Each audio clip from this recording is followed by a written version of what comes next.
like any 7-Eleven at like past 11 p.m. It's great. I feel you, but like I'll be real with you. I would pay for a cable subscription where our truth just showed up on random channels. Like I'm gonna keep it 100 with you, right? Legit. Like if he just showed up, like if he seeing. Wait, were you not live until just this moment, Tom? Because I've seen the counter ticking.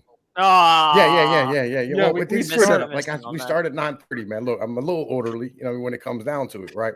Okay. So let's have this conversation. All right. So let me explain to the fucking audience what happened earlier. All right, what happened in my server earlier, because it's important to understand for the sake of this goddamn conversation. All right.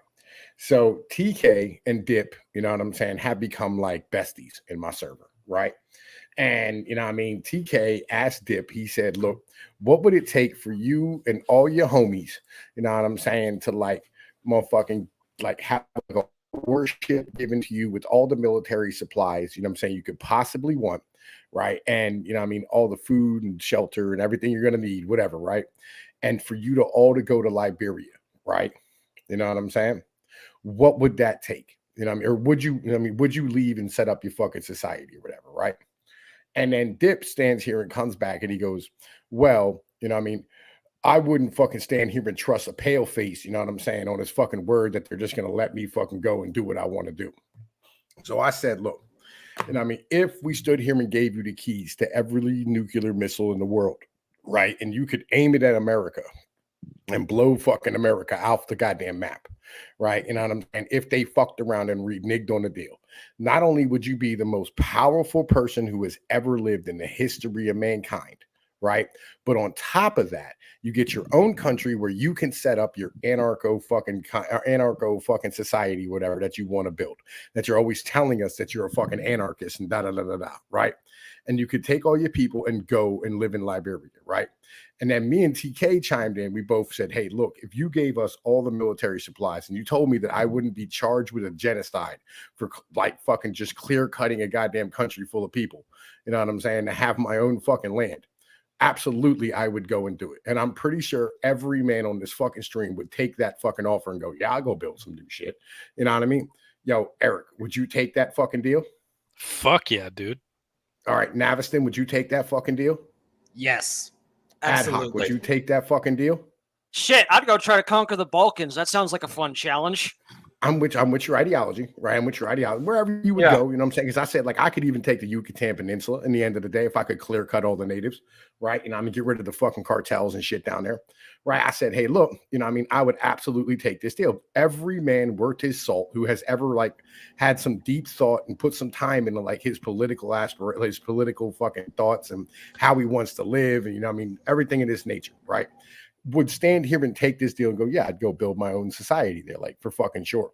I'd take a group of goddamn fucking like-minded individuals and go do what we want to do with that, right? Dip decides to go, nah, man, I'd go form a motherfucking pirate fucking colony, right? And try to go like fucking fly the flag on the high seas and start robbing niggas.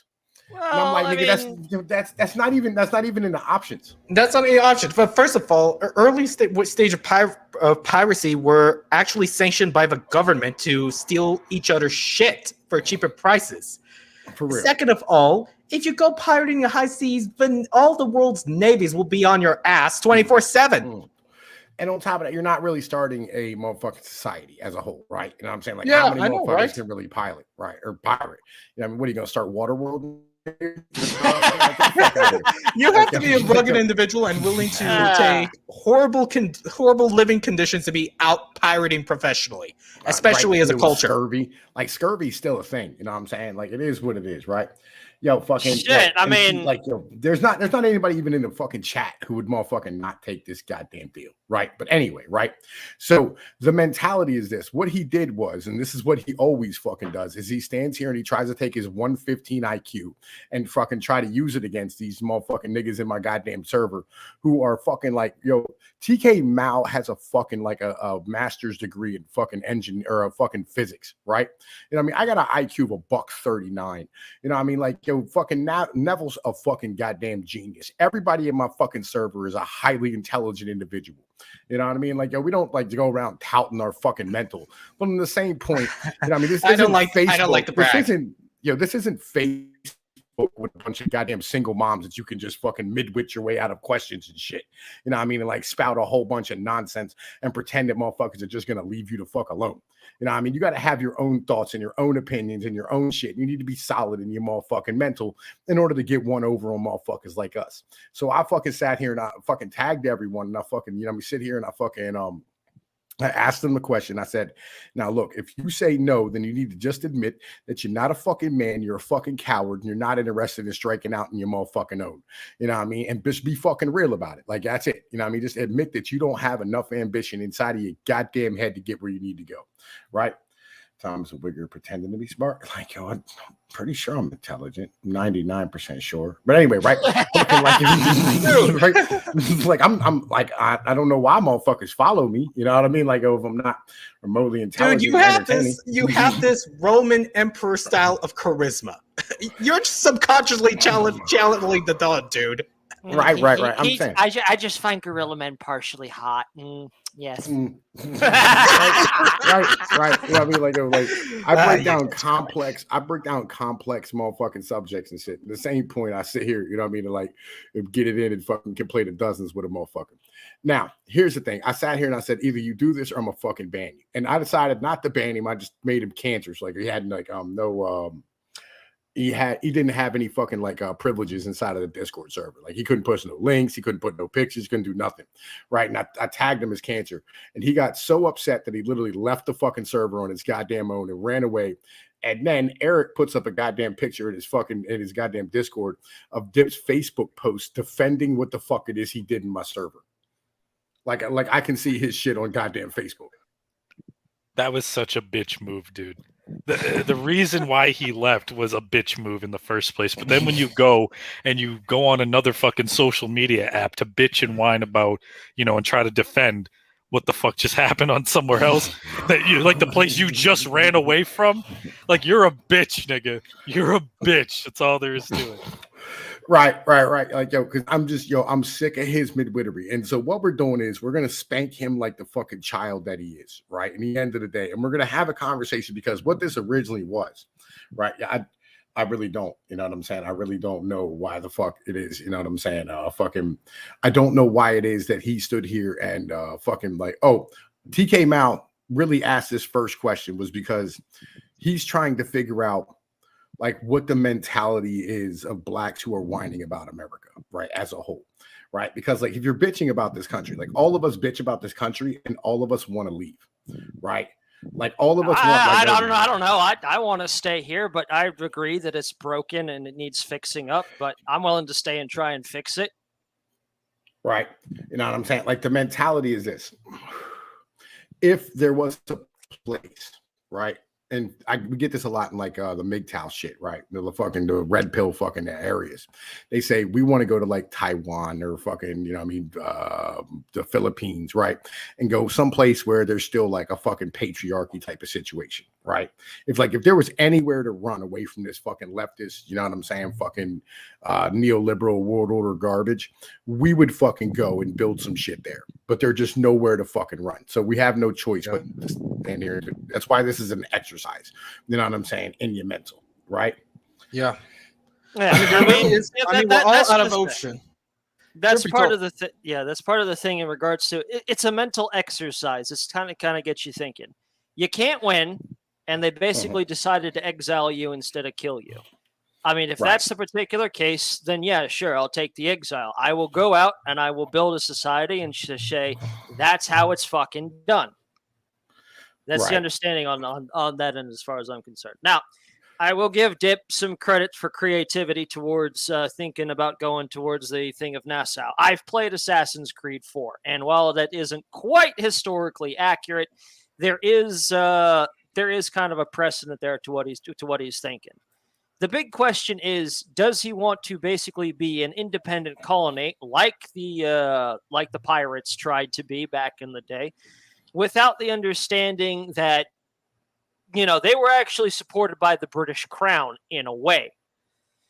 Because one of the things I picked up from AC4 that I do think is historical context is that as long as they left no witnesses when they attacked British ships, there wasn't going to be an issue. No witnesses, no message to get back there. And if long as the pirates just attacked a whole bunch of the Spanish ships, because that was partially what broke the Spanish line and allowed the UK to assert dominancy back when the Spanish Armada was the big thing, was did they just let people go out there, raise havoc, destroy as many Spanish Navy ships as they could, and as long as they didn't, to quote Blackbeard from the AC4, as long as we don't offend our own monarch, no one really gives a shit. Well, like, yeah. there's a well, word for as it. someone who is of Spanish descent, I have no love for the Brits. Right, I mean, there's a neither word did for they. it. What was the word for it? They gave them some type of fucking title to be. That was the privateer. The privateer is what they call the privateers. The privateers, the right? Privateer, they made them privateers. A privateer is nothing more than a sanctioned pirate. That's it. A mercenary. Let's keep this 100. All right, it's what Saudi Arabia does with its men. Instead of fucking putting them into like fucking the military, right? They turn them into fucking terrorists and have them go like burn down the fucking Middle East, right? You know what I mean? Because like, they don't want their fucking own people turning against them. It's much easier to use terrorists who are like random and wild and can do whatever they want, rather than outfitting them as fucking a military force. When they leave the country, they might come back, like fucking guns ablazing towards them to try to conquer fucking Saudi Arabia. You know what I mean? Like that's how the fuck it works. And that's what fucking pirates originally were, right? So with that being said, like, it's not even about, like, I don't even want to get in the weeds with the conversation about piracy. That's not even where it is. I want to stand here and spank him. You know what I'm saying? Because like, this dude needs a fucking mentor as a man, like as a whole, right? Like me and Eric have both tried to like build fucking Dip up. You know what I mean? We both stood here like, Eric, nigga. I tried to give him a few breadcrumbs. Well, Eric. Yo. Tell him about your experience of explaining to Dip how to make some extra cash. So I try to talk to him about cryptocurrency on multiple occasions, and I try to teach him a little bit about it. I'm not even an expert in this field, so keep that in mind, right? But I'm trying to explain to him the basics and shit because, I felt like it would help him make some like startup money for whatever the fuck he wants to do. Right. He's always talking about wanting to build, community and all this other shit, or, fucking separate from the system. If only he had the funds, right? Like if he had the support and the funds and he'd go and do that. I'm like, all right, well, here's, how you could potentially go and do that. And he said that it was too complicated to learn, and crypto's too volatile, so he's not even going to bother with it. That's an excuse. That's not a reason.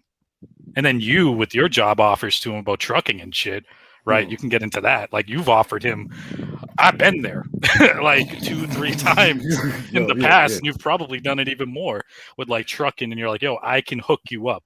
Like I will personally vouch for you. I will hook you up. You'll start making some decent money, right? Like, because the thing is, he's always talking about how he needs to make money, right? If he had an opportunity to start doing that, then he could take his life in a better direction. So here we are, being his buds, trying to fucking like help him out with that. But every fucking time he's offered some help, dude, it's one fucking excuse after another. It gets tiring after a while. You know what I mean? Yeah. You know what I mean? And like, that's where we are with this motherfucker, right? Like, it used to be when you were a young man, like, you would leave your fucking parents' house, you know what I'm saying? Leave your father's roof, and you would find like a second father, you know what I'm saying? Who would mentor you and like, you know what I'm saying? Help you become, you know what I mean? Like a full-fledged adult male in your fucking society, right? You know what I mean? Like he'd help you stand here and build yourself into being, you know what I mean? A fucking architect, or, you know what I mean? A fucking engineer, or a lawyer, or whatever it is, right? And this is like, presidents have done this shit, you know what I mean? Like this is how the fuck this is how this shit goes, right? Well, you know what I'm saying, Dip, you know what I mean? Like you'd have the link, but you know what I'm saying? You left the fucking server because you're a bitch, right? And let's keep it 100 too, right? Like, yo, I bet you he won't figure out where the link is, right? Because he's not going to stand here. He left because he's not banned. Oh, look at Dip, all butthurt posting in the chat. He left my server last week for similar reasons, because I was trying to have a fucking conversation with him about, I think it was like about banking and shit, right? And he would not get into VC, and he wouldn't directly address the fucking topic. And so after I fucking muted him in the text chat to bait him into coming into VC, because I'm like, I'm not dealing with the midwitery right now. I want a direct fucking answer. I want a real conversation. He dipped. dipped, right? Like he left the fucking server, and then a week later, you know, he pulls this bullshit in your server. You give him a fucking tag, and you know, wah, someone gave me a fucking tag on a Discord server, so I'm splitting. Like, what the fuck, nigga? Right. I mean, shit, that's Tom, my I've got no CDL, but I mean, if this IT thing doesn't work out for me, I enjoy driving. I'll hook me up with that. Well, like, shit. Yeah, same. Yo, I got options. Like, I'll be real with you. You know what I'm saying? Like, fucking, there's many of dudes out here who, like, you know, I've fucking helped build themselves into being better motherfuckers. You know what I mean? Like, that's kind of the motherfucking deal, right? It's like I'm standing here and I'm like, yo, look, this is what it is. You know what I mean? Like, yo, here's how you can conduct your business better to make more money and handle and like fucking be in a better situation in your life, right? Now, if you say, well, I'm not really looking to change, I just want to vent and be an asshole, that's fine, right? But the problem is like, yo, Dip stands here and tries to make excuses with his goddamn fucking, you know what I mean, midwitery nonsense, right? Like he just stands here and tries to act like a fucking shithead all the fucking time. It's a constant thing with him. It's always a fucking thing with him, right? Where like you try to have a basic conversation with him, and then like 4 hours later, you're standing here, you know what I'm saying? Like trying to fucking like define the word is on some stupid shit. Right, because that's what the fuck it is he does constantly, right? You make a point or like a fucking counter argument to some stupid shit he says, and he's like, "Well, yo, we gotta study, you know, the fucking etymology of the word maybe before we can even continue to have this conversation." What the fuck is there to study? What's there to study? There's yes, no, and he loves to go off into the weeds because that'll distract away from the main topic, right? That was originally being talked about, that he has barely any fucking knowledge on whatsoever. Shit, and dude, that's a fucking common majority tactic. of his sources of information comes from fiction and television, not historical fact.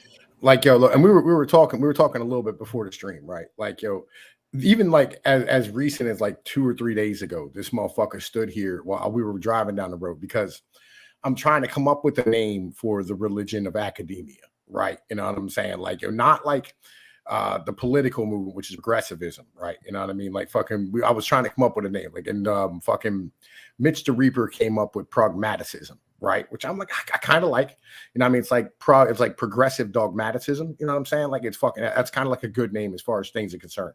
And the reason why I want to name for it is because like if we name it, you can spot it every time it fucking happens. And I was talking to Dip going down the road for like 3 hours. And he's standing here going like, well, it's not a religion, it's not this, it's not that, and blah, blah, blah, blah, blah, right? And for like, after 3.5 hours of a conversation, like I finally stand here and I break it down to like a street level to him where I'm like, yo, look, you know what I mean? I'm trying to name the fangs of the fucking snake so like fucking we can avoid them and my children can avoid them later on in life and find a way around them, right? And this motherfucker goes, oh man, you're gonna end up having the Illuminati try to take you out. Good luck. Good luck. Well, does the Illuminati really give a shit for guys like us go off the door? Listen. They're worried about their own kind turning on them. Every time, this is the funniest fucking shit, right? Every time he's having some weird technical difficulty on his end, like, you know, his fucking Discord's going in and out or whatever, yo, this dude always comes back and he's like, yo, it's the feds, nigga. They don't want me talking about, you know, this. Yo, every time I talk about this topic, you know, they get on me and they censor me. And I'm like, yo, nigga, the feds don't give a fuck about you. I'm pretty sure they seen your videos in Seattle from last year when the cops told you to move, you moved, nigga. They're not concerned about a bitch like you. Like, right. So like eventually, like, yo, fucking after we had this conversation, me and motherfucking TK sat here and had a motherfucking conversation about like what this really is. What this really is this is like Southern Irish fucking inbred fucking blacks versus the ideology of, you know what I'm saying, like Northern whites and Northern blacks. This is what this is, right? As a whole, you know what I mean? Legit, like fucking this is that mentality in general, right? You know what I mean? There was a dude who I stood here and me and this Puerto Rican kid, fucking, he was from goddamn Brooklyn. He went to a school, right, fucking, where legitimately they had a fucking like 8% graduation rate. Like out of 100 people graduating in the class, 8 of them fucking graduated, right? Like 100 people in a fucking high school, fucking 12th grade. Yeah, eight of them graduated. You know what I'm saying? Eventually, they closed the school down. This kid like went to school to 7th grade. He spoke 2 fucking languages, knew how to work on cars and bikes. You know what I'm saying? Moved he moved to like 3 different goddamn states. You know what I'm saying? Had like a fucking wife and a daughter and was handling his business, paying his bills, and doing what he had to do at like fucking 25 years old. You know what I'm saying? Legit. And he did like English wasn't even his first fucking language. And he spoke perfect goddamn English and perfect Spanish. We looked at this fucking black dude one time and fucking we were having a conversation about like if you had a choice of any place in the world to live, like where would you live? And I'm just I got down, I was like, it had to be someplace with a beach. You know, I mean, probably like, I don't know, like maybe like the fucking Western Florida fucking type of ideology. You know what I'm saying? Like if I could find a place in the beach without like not a lot of people. And he goes, yeah, I got you, right? And we asked this black dude, he said, if you had a chance to live, you know what I'm saying, where would you go? And the dude goes, why would I ever leave? Right? Like it never occurred to him that he might be able to build something better somewhere else. Right? Yo, and without missing a beat, this Puerto Rican kid goes, yeah, man, you know, Harrisburg got the nicest sand on the beaches, right? Because look, there's no fucking ocean here. Yo.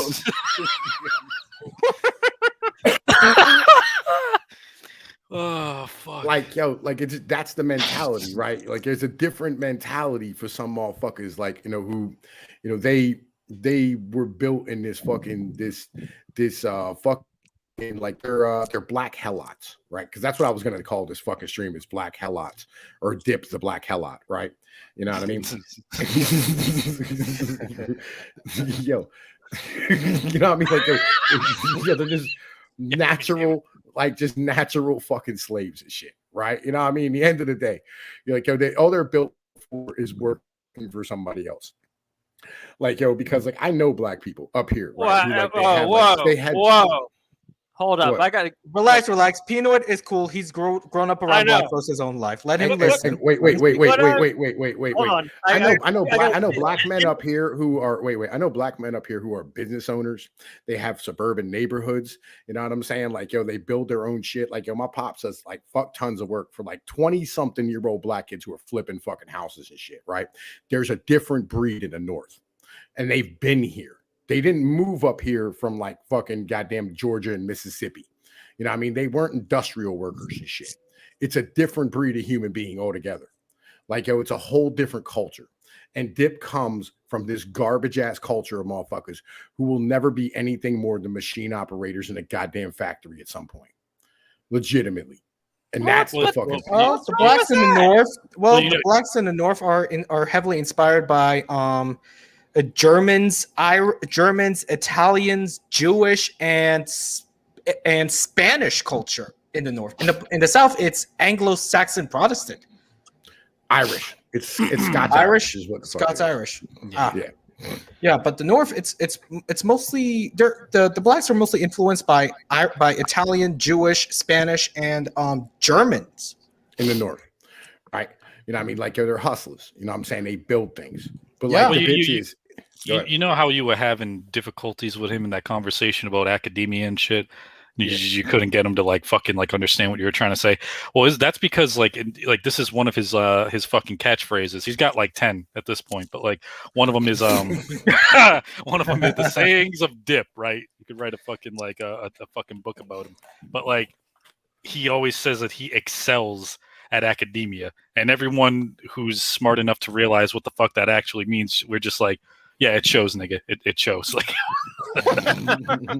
right? Like, yo, I can't tell you how many times this motherfucker has told me that the WWE, you know what I'm saying, will explain everything in fucking American life that you need to know, right? He's like, you want to understand economics, man? Legitimately, you need to watch the WWE. And I'm like, what the fuck did you just say to me, son? Like, what type of retarded shit just came out of your goddamn mouth? Like, I mean, we kind of express, that if you look at the mechanics behind it and what Navi was saying, where they get all their money from merchandising and whatnot, that's one facet of the economics in this country. But there's still a lot more to it. Like that's the corporate, that's the 5% of businesses that own 95% of the business of all the money that's in there.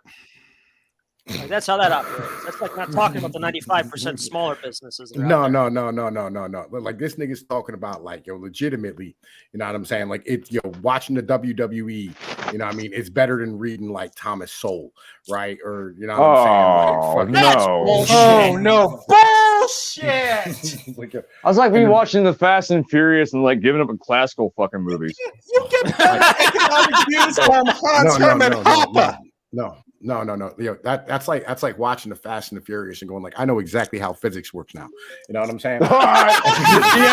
Yes. Hey, Elby, don't forget family. Family is physics. Fuck. Oh, I'm dead. Yeah, like yo, Tedros Abalima just put it in there, right? He said Southern blacks are influenced by Scots-Irish and the dysfunctional 16th and 17th century Highland England, English Highland culture. That's where Black Southern English come from. Yeah, you know what I mean? That's legit. That's what I'm saying. Like real shit. Like yo, these motherfuckers here, legit, and they're the ones. Like, all right, so when blacks moved up from, you know what I'm saying, like the South up to the North during industrialization in like the 1920s and 30s and 50s and shit, whatever, you know what I mean, like when like the heyday of American manufacturing, like after World War II, like all those blacks came up after Jim Crow and all that shit. Basically what they did is they just destroyed everything that the Northern blacks had already built. Right, that's what happened. They stood here, they like fucking they just ran into the ghettos and fucking just destroyed everything. You know what I mean? Legit. And like, yo, so there's two different fucking cultures as a whole, right? You know what I mean? Like when Chris Rock said, like, there's niggas and then there's black people, right? You know what I mean? Like, yo, that's a literal thing, right? Because like, yo, there's Northern blacks who have been here. Like the first man who died in the American Revolution was a guy named Crispus Attucks. He was a black dude, right? And like, yo, there was Frederick Douglass and there was all these individuals throughout time that were, you know what I mean, like contributing and prideful and actually like fucking part of this fucking country's culture and contributed to the country as a whole in a positive manner. And then there's Dip, you know what I'm saying? Who yo, legitimately like, yo, this midwitery fucking excuse making nonsense, right? Okay, Pino, I gotta ask, what did Dip do to you now? Yo, he aggravated the fuck out of me earlier. Right. I can tell, but I just want I'm just that specific. To kind of give a rundown. Let me say this, right? Let me say this to fucking understand where I'm at with Dip right now. In the past 48 hours, okay, I went to work, made $300 in 6 hours, came home. Good money. Came home, took care of the baby, motherfucking went and got my kids, went to the grocery store, you know what I'm saying? Fucking took my kids to the playground, fucking with my kids here, fucking mowed the grass, trimmed the hedges, did the weeding, fixed the tractor, which I got paid in a bottle of fucking moonshine for. Oh, that picture, yeah. You know, moved 2 yards of fucking dirt, rerouted the goddamn gutters, fucking sat here and fucking painted my motherfucking living room, fucking made fucking 2 dinners, breakfast for the kids this morning, you know what I'm saying? Gave them both showers and fucking stood here and took a goddamn fucking 2-hour goddamn nap. Oh, and walked 3 fucking miles, right? Yeah, you sent me all that shit. That's in 48 hours, right? So you've basically been a productive silverback of the Appalachians. Right. You know what I'm saying? I'm fucking handling my goddamn fucking business. And while I'm doing this, I'm having this fucking conversation with Dip and fucking Discord about this fucking nonsense today, right? Legitimately. And I'm just sitting here going like, yo, your midwitery fuckery, you know what I'm saying, is not going to be acceptable while I'm being this fucking productive and your fucking lazy ass, you know what I'm saying, it won't even take the time to go learn fucking crypto. You know what I'm saying? Like real shit. Well, okay, as a guy who doesn't know shit about crypto, you know that about me. You know, it's like, did he correct your grammar or the way you speak? Well, what sets you off? Okay. Well, yo, TK's here. Hang on, TK's here. TK, my nigga. Yo. What up? All right. Legitimately, TK, my brother. We're having a fucking stream about your conversation earlier with Dip. Oh man, like you got more into it than I did at the end there. I was pissed, dude. I was fucking aggravated. Yo, his midwitery just set me the fuck off. Like legit, I was just fucking done with his bullshit. Like that shit was just fucking retarded. I was so fucking aggravated. You know what I mean? To put things in perspective, real quick. Saying, well, Dip is trying to defend himself again by talking to me DMs. I said, look, I posted a link to invite him on here. Now he's got, look, if he wants to defend his views, let him have the balls and put his money where his mouth is. That's my mentality. To shortcut what this is, Ed, is that apparently Dip has been complaining that he doesn't have the money to do things with his life. And while Alchemist and Tom here have been offering ways for him to make money, he said, nah, I don't want to really do anything. So TK and Tom popped off and gave him a mental exercise, basically saying, if we cut Dip loose, we gave him all the money, resources, and supplies necessary to basically go conquer a strip of land anywhere, whether there's a native country or not. And he's not going to get like charges of any kind. Nobody's going to crack down on him for basically setting up Dip land, so to speak. Oh, he needs to go out and give him some Asian concubines then. That sounds like the answer to me. Yeah, he said was like, would you take that deal? And he said, no, I'd go make a pirate republic somewhere. Here's the thing, okay? I don't know Dip that well, so I'm not talking shit. But like, here's the thing: if you're lacking on money, he's your stereotypical anarcho-communist, as he claims. That doesn't even make sense. Anarcho-communism, that makes no fucking sense. But besides that point, I'm not getting the philosophy because I'm a dumb man. Peter Wayne can attest to this. All right, if I'm lacking that much in money, which I am, but like today, I've done some odd jobs to make some fucking cash. Ain't much, but it's better than nothing. There you go. I mean, I'm going a whole career shift right now. I'm doing the whole my computer career route, and I know some people are looking at me funny right now, like saying, "Dude, it's like some kind of scam." It's not a scam so much, but it is a really intensive job, and already I'm looking at different jobs as it is. Like I could go out and be, I've already got a couple certifications. I've got 2 more coming up this week, and I've got 4 more in the pipe. And I'm already, qualified to run out and get a different IT job. And to be honest, I'm out of my goddamn mind, terrified, bewildered, and, scared of the changes that I'm just making in my life. Like I went into this full throttle, almost no thought given to it. And already I'm sitting here with my head in my hands about ready to cry in the corner for 2 weeks saying, what the fuck am I doing with my life? Because I'm just getting beat down so damn hard. But this is a change that maybe I need to make for the better, because where I am now, just working a menial job as a street sweeper, cleaning up garbage after people. Last night, I literally pulled up about 4 different diapers off the road. It's like, this is not working for me.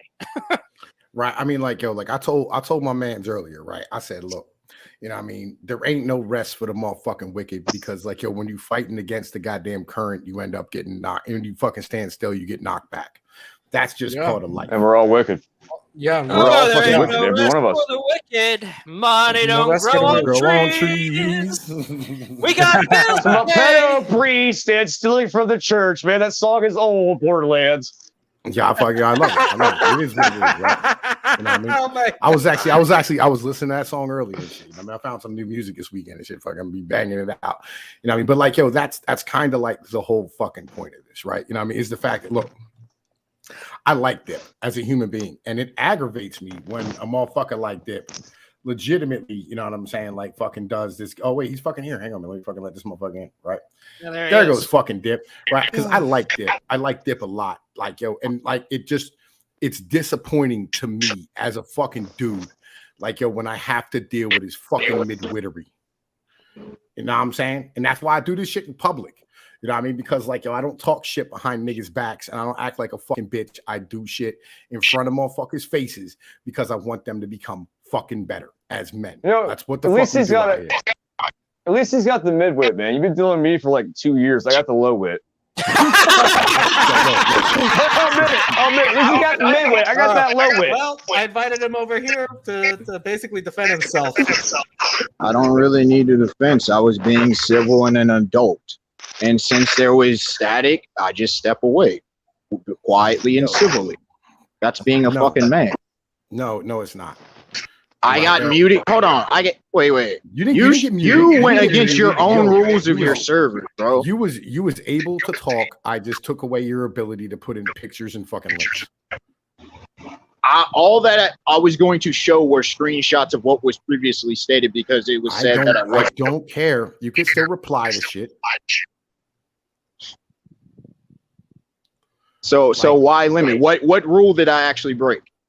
You didn't break any rule. You just pissed me the fuck off as a whole. So okay, I didn't actually break any rules, but functions that are basic to the server are now limited. But I didn't actually break any rules of the server. Yo, look, seriously, like, yo, you aggravated me, and I told you that you aggravated me, which you okay, and then I just step away. We just be men. Yo, it is what it is. Me. Yo, look, seriously, I want you to admit, you know what I'm saying, that legitimately you don't feel strongly enough about your goddamn beliefs, and you don't feel strongly enough about your political beliefs that you're willing to fucking go out and handle your fucking business. I actually do. The opportunity. How about the opportunity? Right. The opportunity. First of all, hold to your own self, your own requirements of yourself before you try to push that out to anybody else, brother. That's number one. We both did, when we started out this thing. I said that I would 100% go take over Argentina. You just got to take over. You gave me an hypothetical. I answered the question. Then we just move on and be men. But no, it got dragged out because I said something that someone didn't like. Oh, boo-hoo. Fuck? No, you didn't answer it. I did answer the question. I said I would take the resources and go elsewhere. Why the fuck am I playing by somebody else's rules? That's stupid. The fuck? Yeah, you weren't going to take the you were going to go become a pirate. No, that's not what I said. Yes, you said I'm gonna go. You said they would. No, you said they would offer military support and financing. I said sure, but I'm not going to fucking Liberia. I'm going to set up shop somewhere else. That's what I said. But people didn't bother to actually read. No. You said you would go be a pirate. That's not what I said. I said I would set up a pirate republic. If you actually paid attention to what I said. See, Tom, that's the problem. You're not listening. I never said I would personally. That's not what I said. If you're actually going to come at somebody, be accurate on your assessment of the person. You're an anarchist, and you would go be a pirate. No, okay. Here's the great misrepresentation of anything that I actually said. And for human it doesn't matter what I actually say. That's the point.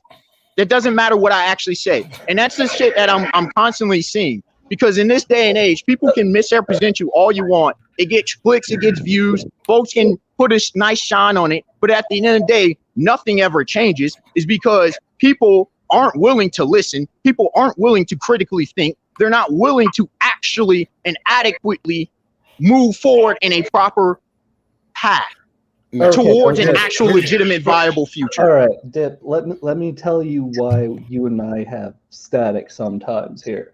I've tried to explain this multiple times, and you always, go, derp, what are you talking about?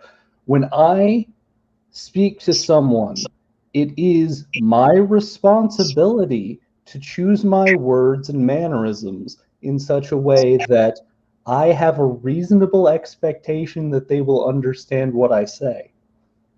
So if you phrase something in a way that you want to inspire some sort of thought or something like that, what you're doing is you're not communicating. You're leading your shots when somebody's asking you to tell them something. It's not my problem. Yes, but it's very annoying. Wait. You're talking about annoying. It's very annoying to me as well when people are acting obtuse, and I literally say the same thing 4 different times, but just because someone doesn't happen to like the way I word things is not my problem. Yes, it really isn't. It is. Like, I don't, like, I'll put it this way. Like, I don't really have an opinion on whether or not metric or imperial units are better.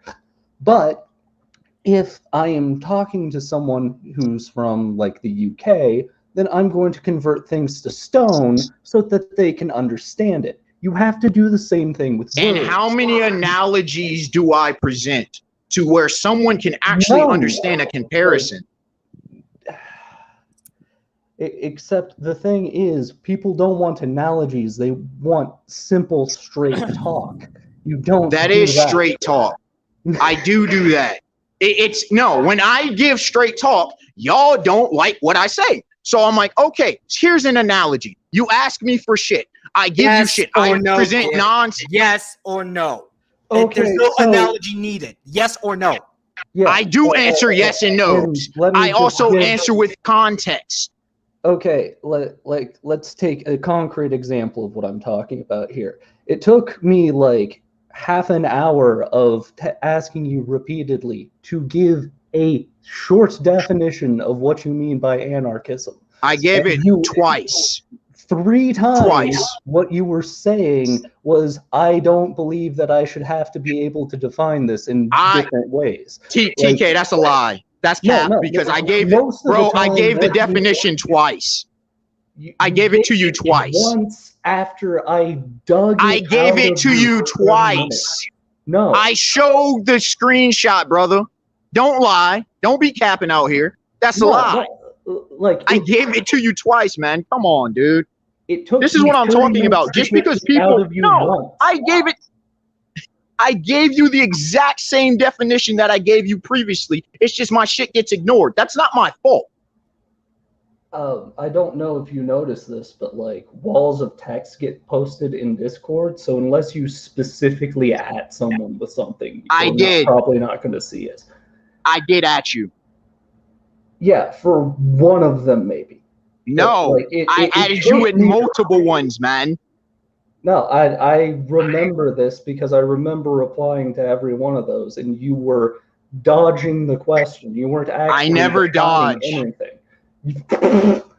I literally stated with context what the fuck I said, and I said it verbatim again, and then I showed the screenshot to show the timestamp of when I actually said what I said, because my shit's on record. Okay. All right. Hang on a minute. All right. Because I just want to speak real quick. Let me say this. All right. Eric, you there, nigga? You around? Yep. How many times do you ask Dip to define goddamn anarchism? A number of times. Has he ever actually done it? Vaguely. The one time I did it, he started rolling in and basically because it's open ended. The way it gets described, it's very open ended. You could be talking about any fucking, and then it's like, well, there's anarcho-communism, there's anarcho-capitalism. It's too fucking vague, and you're like, no, give me like your specific shit. That's more or less. The other night after I asked him, you know what I'm saying, about the motherfucking the college thing, right? You know what I'm saying? Like, what the fucking name the academic religion, right? And I gave him the word that we were using. I finally actually got a fucking definition of Dip's anarchism, right? And it's not bad. I like it. It's a good fucking definition, right? That he gave me. You know what I'm saying? And I understand his beliefs now, right? Because it was really easy once he figured out how to explain it. But I'm going to tell you like this. I've been talking to Dip for 3 fucking years, and that's the first time he's gave me a proper definition. And I've asked him many of times, because usually he goes into, that whole mentality of like, I have fucking 7 different things that I have to stand here and fucking explain to you about this, right? And then he doesn't explain the 7 goddamn things, or if he does, like, they have nothing to do with fucking one another, and none of it fucking makes any fucking sense, right? Legitimately, right? And like, Dip doesn't understand that, like, it is really, really hard. Oh, god damn it, this motherfucker left because I muted him. Oh shit. Right. Okay, so here's my philosophy. Rob the system as much as you can, and then return the monk and fuck off. I had that conversation with him too. Just kind of got in there, and I'm like, it's like, you're an anarchist, and he's like, well, there's like 7 different schools of anarchy, and I'm like, bruh, like, I don't care about those. Tell me what yours is. Like, no, that's the thing, is that there's 7 different schools of anarchy. I'm sitting there like, bruh. There's only one definition of anarchy, and I'll go ahead and list out what the definition I understand it is that it is a belief in that there should be no central government authority. There should be nobody over them. We should basically return to every man for themselves sort of deal. Oh, John Galt in the chat, he said, I would ask, where does that anarchy work? Right. I don't fucking care. Wait. Right. Yeah, look, wait. Here's the thing. I'm not asking him to fucking make it work. I'm asking him to define his fucking definition of it, right? Yeah, if you can't even get that off the ground, then a conversation can't fucking happen. Psycho, remind me to sing just for you later on because you don't like my singing, and you know what? I'm just gonna sing louder at you. Right. I'm trying to find the definition that he gave me the other day because it took me a long time, but I did pry one out of him. But it was something to do with, he said that all men and women are capable of reason, and I'm like, that is just obviously wrong. Women are not capable of reason ever at any sense. Okay, there. I love Ed. Ed's getting more. Ed is getting more red pilled by the day. Like, anyway, right? But like, here's the thing: if I like you, right? If I like you as a person, right, as a whole, I'm gonna fucking probably make a video about you when you piss me the fuck off, right? You know what I'm saying? Ed has had a video made about him. You know what I'm saying? I've made videos about fucking Eric, right? You know what I'm saying? Like, we're boys. And so, like, if I want to stand here and fucking, like, get something to fuck off my chest and I can't have that conversation with you because, like, oh, you're fucking retarded because Dip is fucking retarded, right? I want to put it on wax so that I can work my thoughts out. And we can all basically, right now, what we're doing is we're having an intervention for Dip's midwitery, right? Right? You know what I mean? Like, yo, because like that's how you show love to a motherfucker. Yo, you fuck with them. Like, it's how it happened in my family. Like, when I was a kid, if you had something wrong with you, your fucking family would fuck with you until, like, you know what I'm saying? Like, you fucking fixed it. Like, your aunts and uncles would just talk reckless to you until, like, you better. Now that's they how the hell things work. Now they coddle the shit out of them, and now they grow up to be, you know, bitch made, and they run away from their fucking problems and shit. Yeah, right. So that's what we're doing. Like, legit. This is not done because we don't like Dip or I want content, because I really don't care. Like, I could not be doing this right now, be spending time like fucking laying with my girl, fucking watching the goddamn movie and shit and hanging the fuck out because I'm busy as shit all weekend. But I'm taking time out of my schedule to spend some time with the fam, to motherfucking correct the motherfucker who's standing here acting like a goddamn fucking retard for no goddamn reason other than the fact that he thinks he's fucking smart enough to avoid our fucking questions.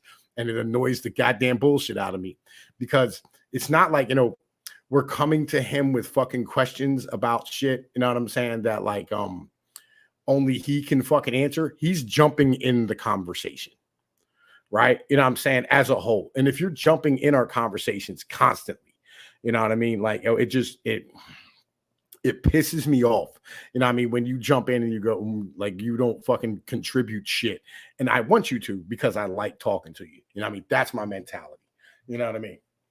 It's not even unique to him where he's trying to obfuscate and misdirect. Like, that's a common tactic whenever I talk with somebody from, I say, the other side. Again, I really have difficulty kind of quantifying myself on where I stand with everything. I say I lean more towards conservatism, but I'm not really one of them as far as that's concerned. I agree with them more often than not. And whenever I have disagreements with somebody on the left-hand side and I try to have a conversation with them, they try to do a lot of misdirecting. You basically got to turn into a fucking pit bull with them. You got to constantly drag them back to the point that you're trying to make and get them to address that point. It's not unique to him. And that's part of my frustrations where that's coming from. I got a theory on where that's coming from, and Pinoid probably knows what it is. Yeah, speak, boy. Speak and be heard. All right. I'm just going to go out here and straight up say this. This is something that happens to people who were raised by women. So true. So what you mean is emotions over facts? Like the feels over reals is the easy way to talk about it. But yeah, unless you are raised with a masculine figure who just at all times is at least somewhat oriented to the reality on the ground, you're not going to have that background process that you should do that. And so we should just never allow women to raise kids. I'm sorry. I'm just going to fucking say it. We should not allow women to raise fucking kids without the approval of a man. Dip has a dad. His dad's a preacher. Oh, actually, TK, I want to offer another slogan. Alternate opinion. That's another slogan. But the church is so guy-centric now. God damn it.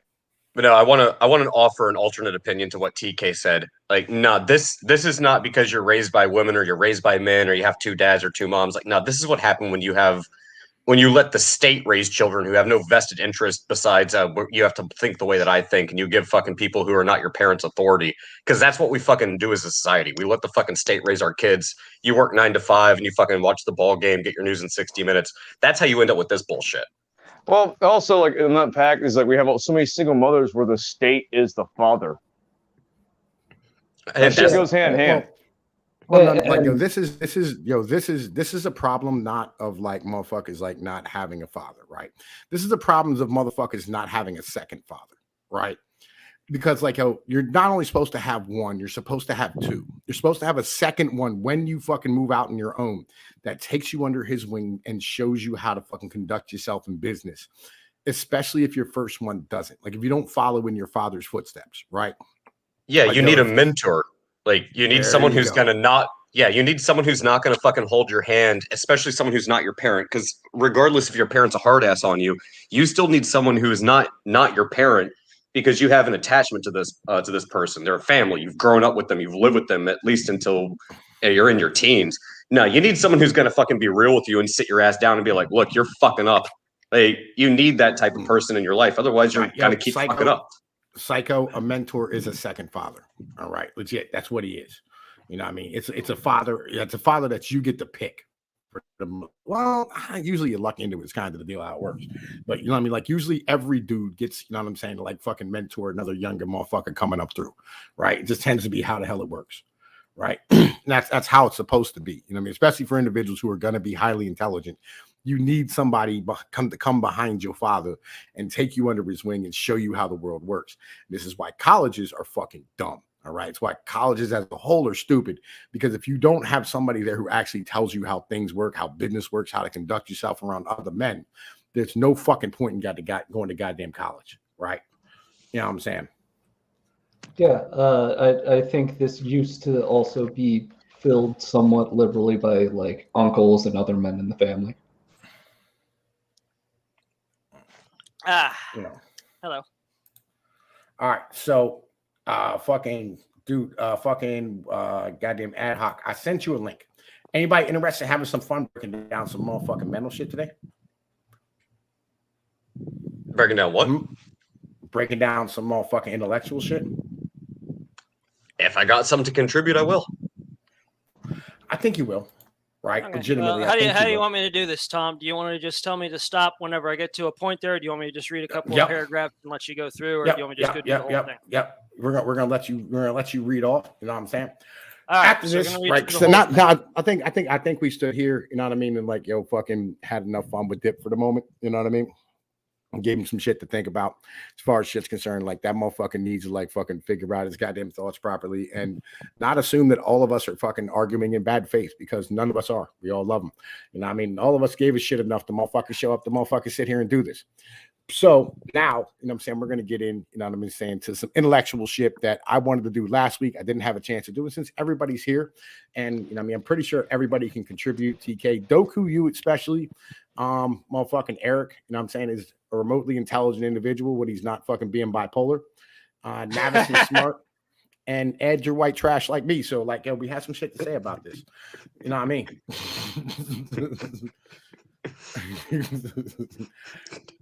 I'm trying not to laugh. I can't fucking help it. Right? Can't disagree, Tom. Can't disagree. God damn it. We both come from poor white folks. Like, it is what it is. We weren't suburban motherfuckers. You know what I mean? Like, we know how to grind. All right. So, ad hoc.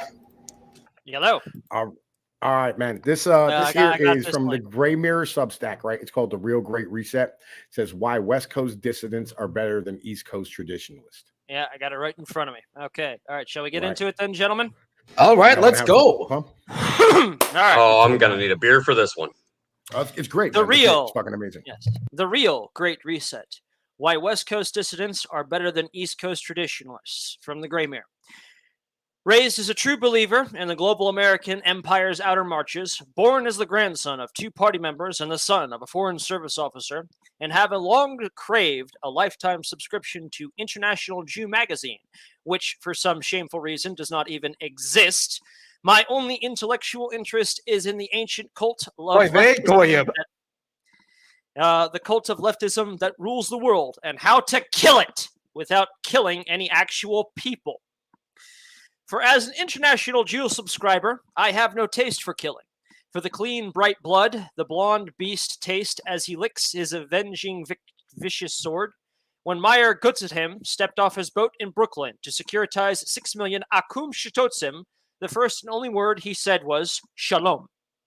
The Jew fights with words and money. All I have is words. With words I will bid my enemy to lie down. With words I will bind him. With words I will drug him. With words I will drown him. And when I win, my voice will be tired, but my hands will be clean.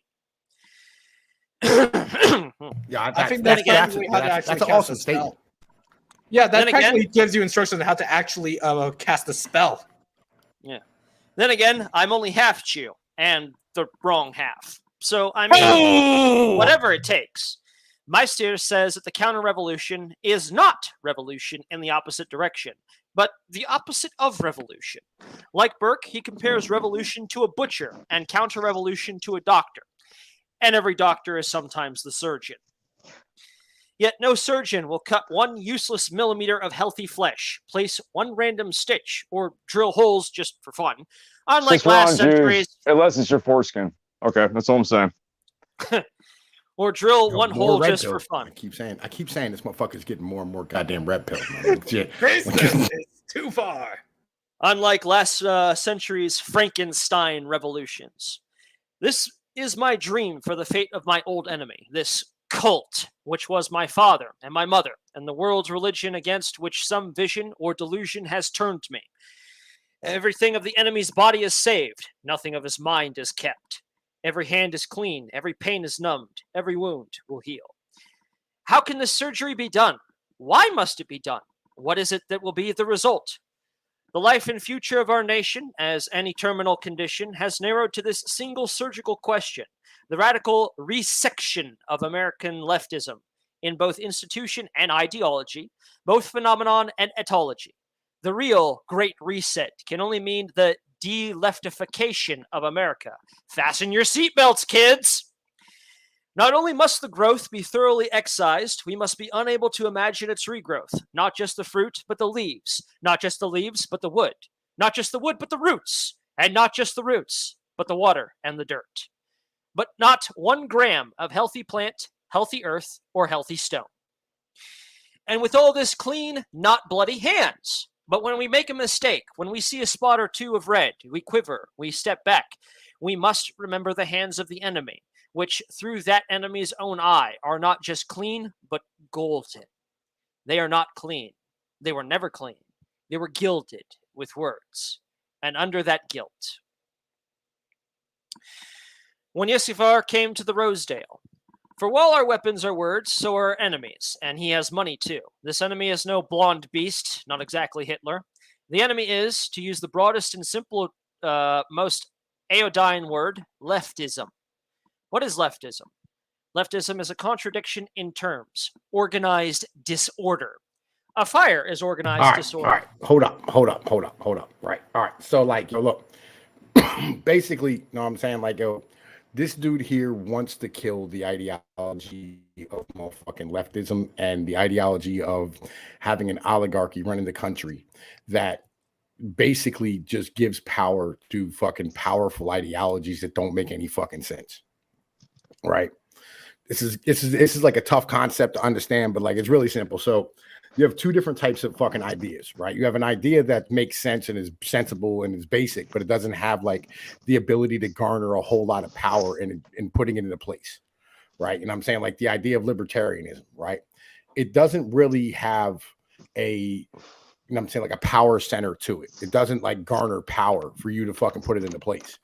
Like no fucking middle manager is going to be able to put into place libertarianism. But like an idea like socialism will require somebody to be strong and be able to fucking have a middle manager who's going to put it into fucking place. You know what I mean? And manage it. And that's why that fucking power, that's why that idea is fucking really attractive to intellectuals. You know what I'm saying? Because it garners power for them. You know what I'm saying? It's a good example here would be like climate change, where regardless of whether or not human-caused climate change is true, you're going to see that there's going to be a default preference to thinking that human-caused climate change is a thing, because if it is a thing, that means that you can spend all sorts of government money on it. Yeah, but does this often come down to an idea so absurd you have to be intellectual to believe it? Well, no, like it's something that's attractive to intellectuals because they're intelligent, and intelligent motherfuckers tend to be very ambitious. You know what I'm saying? No, I get what you're saying on that, but there's the difference between academic and intellectual, and your common man. A lot of academics don't have common sense. There aren't many intellectuals who are not motherfucking academics, right? Or individuals who how do I put this? Fucking aren't leftist already, because like really, really smart motherfuckers go to college. True, but it also depends. Like, I don't know. I can go a little bit further than this, but I'll let you guys go ahead. All right, go ahead, my brother. Let's keep rocking. Okay. A fire is organized disorder. Blah. It appears to be a living thing with shape and structure, but it is made of nothing but chaos. But like a living thing, it can be killed. Like a living thing, it can kill. We speak of fighting fires as if they were living things, and all living things are organized. American conservatives like to think of American leftism not as a fast, dangerous fire, more like a slow, humiliating rot. It is that too, of course, but it is also a beast. While it may not be blonde, it has teeth. It too has saws and knives and loves to test them. Leftism's bread and butter is to bind and drug with words, after which the metal jaws may take their play. The whole experience is a pleasure. I am no strangers to the joys of wild, dangerous words, and what Sigma male hasn't wanted to play Dr. Moreau? Anything can be a fun experiment. Not to suck up drink. That is the law. Let's look at the concrete case of the American organized disorder, the killing of the old pre-1950s cities, through the eyes of one of this fire's master architects, or arsonists, Paul Yvisker. Weird name, not Jew, but Norwegian. As critical race theory tells us, the Norwegian is the Scotsman of Scandinavia, of the mighty Ford Foundation. Typical Norwegian behavior from a 1989 interview. Hey, that's my birth year. Joslaver. The wealthier people had already escaped to the suburbs, and again, you made that confrontation of those who hadn't made it or those who had barely made it. So that was a different level of fear. It meant that maybe your neighbor would be destroyed or taken over, or whatever, but that fear was a very gut fear. The other was more of a general apprehension. Interviewer. Was that fear driven by race, or was it inevitable when the people tried to limit space as it is inevitable? And I think that's the one thing that we in the United States have been good at talking about. Inevitable. To see what he's talking about, read the whole thing, or read the standard social history of Yvesker's demographic transition, a chronicle of the collapse of the Texas neighborhood, codenamed Rosedale, written in the 90s by a random sociology professor in Podunk, Illinois, frozen in this thread, which Twitter will someday delete. Fear has transformed the lives of Rosedale's elderly. Fear dominates them emotionally and spiritually. Fear shapes their everyday activities and life's choices. As a result of fear, neighborhood life and culture have changed. The elderly discontinued various routine social events in which they used to engage. They have converted their homes into fortresses and have withdrawn from social contact. But what could they be afraid of, these oldies, these Antifa, who won World War II? The criminal acts involving Rosedale's elderly are distinguished by their bold and brazen nature. Victimization in Rosedale is characterized by aggressive and blatant acts of street confrontation. Neighborhood street crime is unsophisticated. It is not disguised or camouflaged. It is not clever or well-conceived. There are no ingenious or shrewd schemes to swindle or flim-flam the elderly. There are no nimble-fingered pickpockets or cunning extortionists in Rosedale. Crime simply consists of forcibly taking what belongs to the elderly. The face-to-face ripoff is the modus operandi among the thieves of Rosedale. Crime against the elderly is conspicuous, noted by an exaggeration display of lawlessness as an open defiance of an elderly's personal and property rights. Street crime is perpetuated in a manner that flagrantly disregards established institutions and sanctions. It is careless and indiscreet. Those who victimize the elderly assume the role of bully, the strong, taking away from the weak. On the streets, adolescents seize personal possessions of the elderly. Like predators, they forcibly overwhelm them and steal bags of groceries, wristwatches, purses, wallets, cash, and social security checks. The elderly are pushed down, shoved, beaten. Some have been pulled out of cars, assaulted, and robbed. Anything owned by the elderly is fair game for the predators of Rosedale. Their possessions, their dignity, their lives. Household break-ins take place in broad daylight and in the dead of the night. In some cases, household robberies are executed while the residents are away. In other instances, adolescents simply break down the doors, ransack the house, and if resistance emerges, they assault and kill their victims. Groups of 6 to 10 adolescents have been known to knock at the front and back doors simultaneously. Before the elderly person in the house has had a chance to determine who is outside, one of the doors is broken down and the terror of robbery is unleashed. Many robberies accompanied by violent assault, rape, or murder. During the first 4 years of this study, victimization has become so rampant in the community that the news media frequently uses the term like crime wave, paralysis of fear, terrorization, and prisoners of crime to describe the surges of lawlessness that periodically swept Rosedale. Oh, that. You've heard about that. Well, sort of. Sad, but it could happen again. Not in America. Could not happen again. Or how are you bound by words? The above text from a sociology textbook, I remind you, probably struck you as shocking, explicit, and concrete, at least compared to the bloodless steel abstractions of the cold architects of these events, not to mention the standard Wikipedia treatment. In fact, the whole passage is one long euphemism. It describes, in fact, a civil war, in which the country I live, in the houses of those now living, this fire, which burns all our cities, not just this one, and is now reduced to smolder, yet few dare touch its embers. And half of what contained it was that it simply ran out of victims, mostly because those victims, in Yugoslaver's own words, escaped. Pro tip: if people have to escape from you, at least consider the possibility that you're doing something wrong. Yet this would be the strangest civil war in human history, for the author's words, as read literally by some ignorant alien, described a civil war between generations. As you read the passage, you translate the euphemism automatically without thinking. This is how even you, dear reader, can be drugged by words. All right. Like, yo, look. Man, listen. Like, yo, this is like part of the reason why, like, you know what I'm saying? Like, I think like this is kind of important today is because like we were just having this fucking conversation, you know what I'm saying, about like the difference between northern blacks and southern blacks, right? You know what I'm saying, as a whole. And I think it's kind of like, how do I put this? I think it's kind of, you know what I mean, fucking important to have this conversation in the terms that it kind of matters. You know what I'm saying? John Galt said, I like it. Yo, good shit, man. Thank you. You know what I'm saying? And there's a lot that was said in there that needs to be talked about. I mean, go ahead. Go ahead. I'm sorry, fucking Doku. Get it done. Yeah, no, TK, go. Yeah, TK, go first.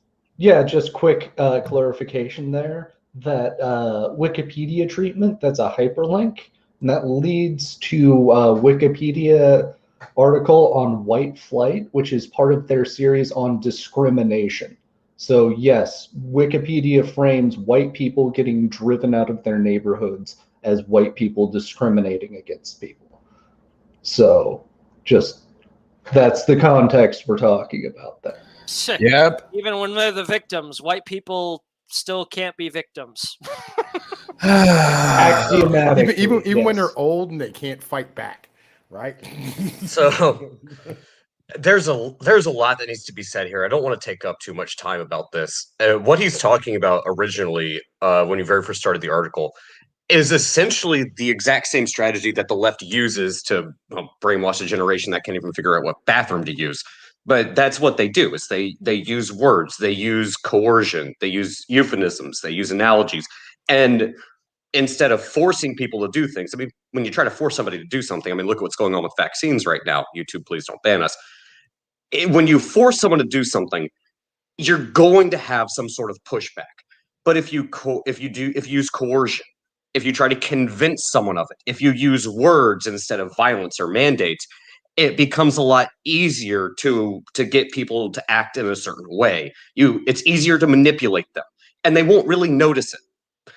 What he's talking about in the second part, though, is what really caught my attention. So he's talking about the young, the youthful, going against the elderly, breaking into homes, robbing people, stealing from them. Well, think about it like this. Let's not look at it in the sense of it's the young trying to go after the old. This mentality is a generational, like, this is where the okay boomer mindset comes from. It's like, oh, you're old, you're outdated, you're not good enough for this world. It immediately introduces this idea that what you've done in the past or what you stand for, what you are, is wrong. So I'm justified in doing what I'm doing. I can break into your house. I can steal from you. I can take these things. I can rape, murder, pillage, because I'm on the right side of history. Now, replace elderly with someone who has a certain type of political or sociological or economic ideology, someone that you disagree with. This is the exact same thing we see going on right now. We've just replaced youth with elderly, but replace it with person in red hat or person in blue hat. This is the type of mentality that's going on right now. And it is a sense of justification. And you'll notice a lot of the people that are fighting on the streets right now, it's not elderly people. These people don't give a damn. But when you see we're gonna get into that too. This is gonna get into that very deeply. We're gonna get into that as a whole. And the one thing I want to point out here that's actually really important: when you're young, you don't own shit. There's the reason, the joke about college students are always eating ramen noodles and trying to pay off their student loan debt. But when you're old and you've worked for the rest of your life and now you have your house, your car, it's all paid off, you've got a 401k, you've got savings, you have the youth doing what?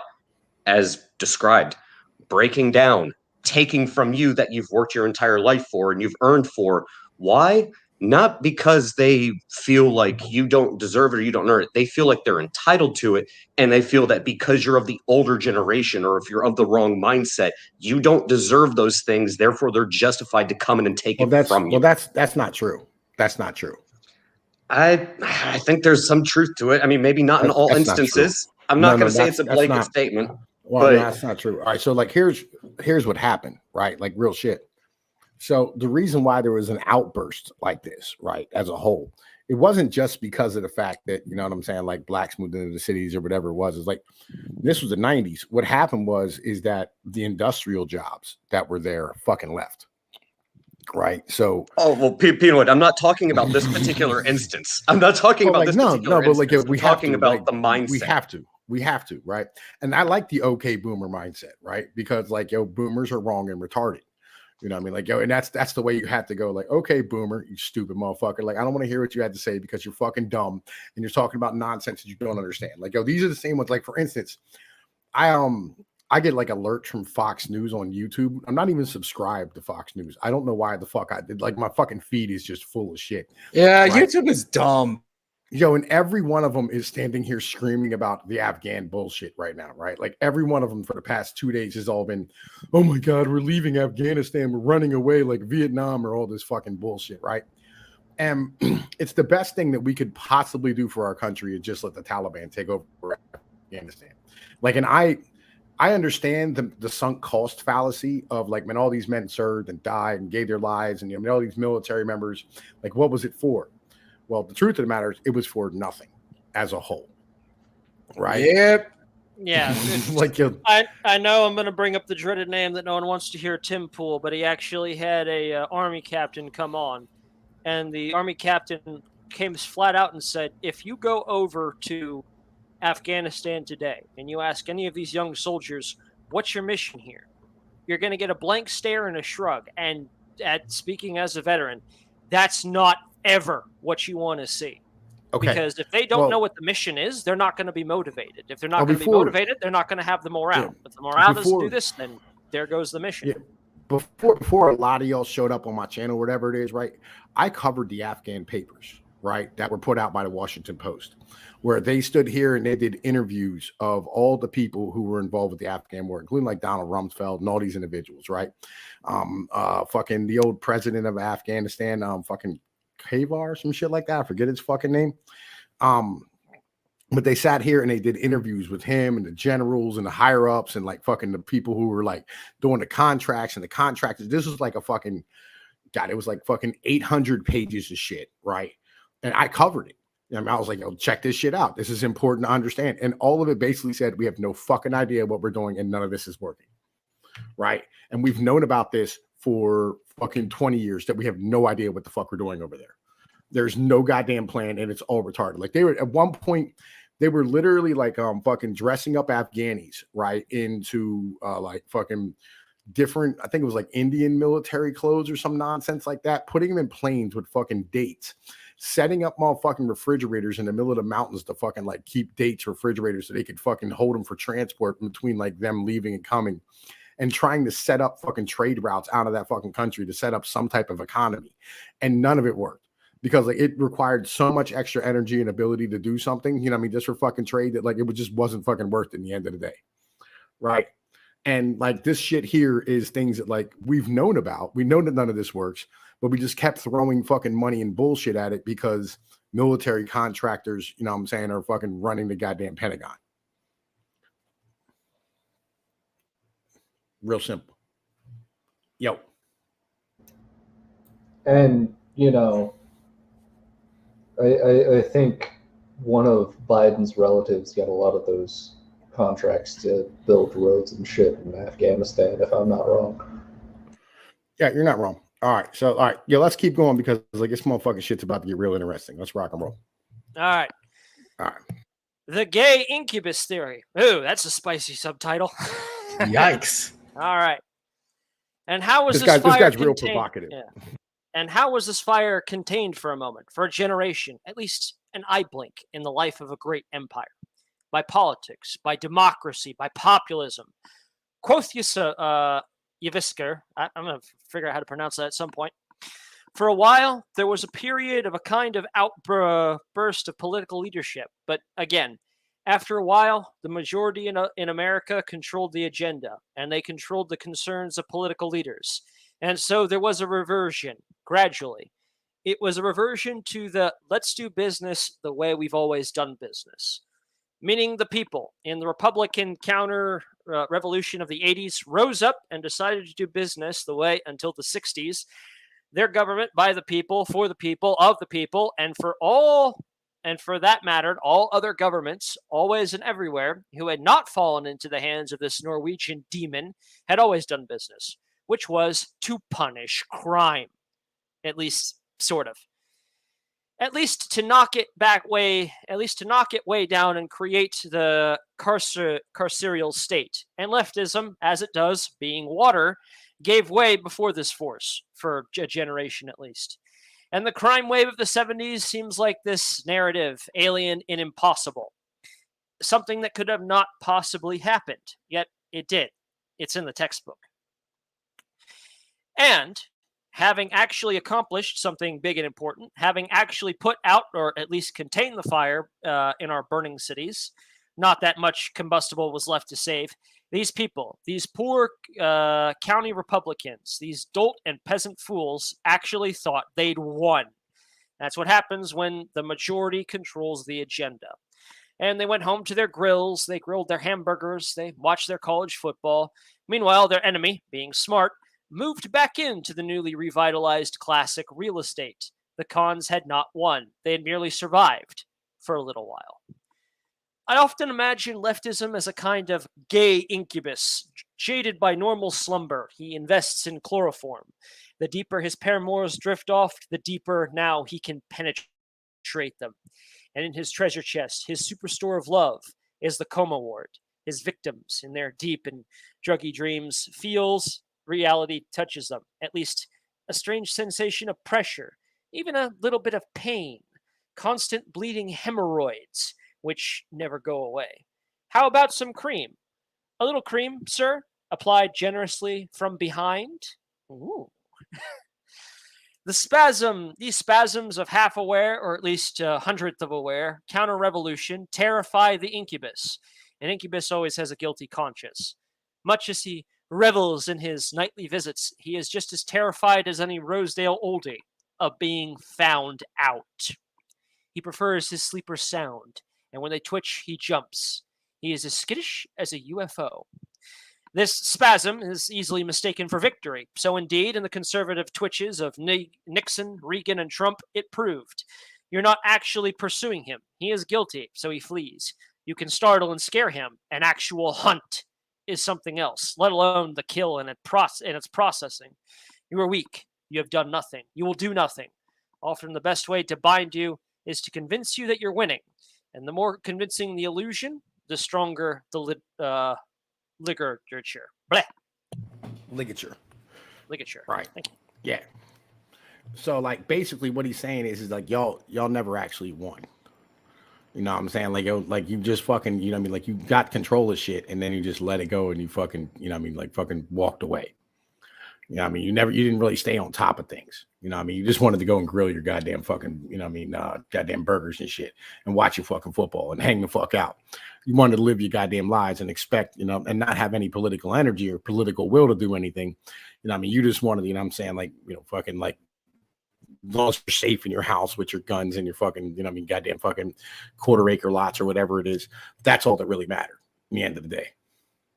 Well, and he's not wrong in that assertion. I mean, look at what the GOP is doing today. Just because the GOP is no longer in power, they're capitulating. And I forgot who made the video, but it's I think it was Young Ripa actually. But why do you want to share a government with these people? They openly state they hate you. They want to throw you in fucking prison. There's some of them that say they think they should be allowed to shoot you simply because you don't agree with them. You shouldn't have any personal freedom, personal responsibility, or the ability to make your own choices. They cannot stand it.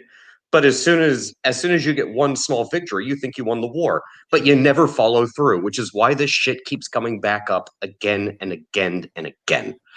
This is why we say the GOP is fucking spineless. It's why I'll never say I'm a Republican. I might be considered conservative, but I prefer the term constitutionalist. But yeah, sure, I'm conservative, but I'm not a fucking Republican because guess what? The Republicans don't get jack shit done. They benefit from things, but they're spineless. They never actually follow through and actually deliver on what they fucking promise. And when you occasionally get one or two who try, they get shut out, not by the Democrats, who are never going to work with you to begin with, but by the GOP, by their own constituents, by the people who you vote for simply because they have an R next to their name. These people aren't fucking fighting for you. They're really not. I hate to, this might be a bit of a black pill, but I'm gonna fucking be honest about this. Those fucking multi-million politicians who are sitting there on fucking Capitol Hill getting a fucking fat-ass paycheck from your tax dollars, you work your fucking ass off, thinking that they're going to do something to better your lot in life, they're not doing anything to better your lot in life. They're doing shit that's going to benefit them first, and if you're lucky, you'll get a few crumbs that roll downhill if it's convenient as a byproduct. These motherfuckers don't represent you. They represent themselves. They represent the interest of their corporate donors. They represent the interest of whatever the hell is going to keep them fucking in office and keep them in power, but they sure as flying fuck do not care about you, the fucking peasant. That's the fucking truth. The ones that do get run off of Capitol Hill. Well, I'm gonna tell you what. Fucking Action Jackson said the GOP is embracing feminism to stay relevant. Well, the truth of the matter is like I've said this for years. Females outvote dudes by like 2 to 5 million, or fucking what's like 5 to 10 million votes a fucking year, right? So like they have to fucking embrace feminism. You know what I mean? That's how it works. Just like they embrace fucking immigration. Why? Like because like that's what their fucking corporate donors ask them to do because like they want cheaper fucking labor. You know, yeah, that's just how this shit operates. I can't wait for the day of the rope to come, man. I just can't wait. I hope it comes soon, so that way we. Oh, see that, and that's the problem with this, and what I'm trying to point out. if you guys think that just because we elected Trump once, or we got critical race theory banned in this county, or we don't have mask mandates in this county, do you think it's going to stop the fucking power hungry authoritarians? It's not going to stop them. They'll take a step back. They'll be real quiet, and they'll let people forget, because you'll go back to spending 2 hours in traffic, getting your news in 60 minutes, watching the ball game before you wake up to go fucking spend 2 more hours in traffic, work 9 to 5, and give it a few weeks, and you'll fucking forget. But these people won't. And guess what? They're very patient. They are calculated, and they have more money, and they have more influence. They have more power than you do. And they know it.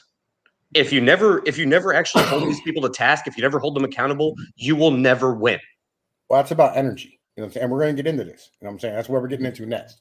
You know what I mean? So like, yo, fucking ad hoc, my brother. Let's keep rocking, man. We're going to get into this because, Doku, I think you're going to like this next couple of parts. Rocking and rolling. Okay, next section. The East Coast program. But what is to be done? At a very recent secret symposium of traditionalist and dissident intellectuals, I can exclusively reveal the matter was actually discussed. While everyone agreed on the present condition and predictable course of Western society, a clear division arose on the actual solution. Opinion was split into 2 irreconcilable programs, which we may call the East Coast and West Coast. Generally, the East Coast cure is optimistic and incremental. The West Coast cure is pessimistic and catastrophic. Let us illustrate the rap battle between East Coast optimism and West Coast pessimism by caricaturing its contradictions. From the West Coast perspective, the East Coast traditionalist is a coward, a grifter, even a collaborator. From the East Coast perspective, the West Coast dissident is no more than an unhinged, dangerous lunatic. Each ideology suggests that suppressing the other is much more important than any concrete action against the enemy. Recently, leading an East Coast trad, one Mika Meadowcroft, in response to a bracing injection of hardcore pessimism, did us the service of laying out the optimist program. Here's the plan: the twitch, the spasm, the shriek of pain, the grito, as the Mexicans say, that will get the incubus off our backs. I am telling you to take over the school boards, to accrue social and financial capital, and to use it to run much of your town as you can, to treat book groups like cadres, to take over municipal waste management, to make your community self-sufficient, to get out the vote, perhaps even to protest, civilly disobey, and become friendly with organized crime. Well, I mean, there's a lot to unpack here, isn't there? For instance, I do like the emphasis on waste management and organized crime. It feels vaguely Baptist. We could speak of a new Sopranos conservatism, born with no shortage of memes, and the idea of selling dissident books with multi-level marketing is also inspiring, to be taken up once Amazon has finally can't even pronounce that one. It's some Jewish word there. Oh, however, it's Glashkauslet. It's Glashkauslet, I think. Yeah. Glashkauslet. We'll work on that later. Like that chalet. However, I would avoid protest and civil disobedience. As I recall, some people tried that a few months ago.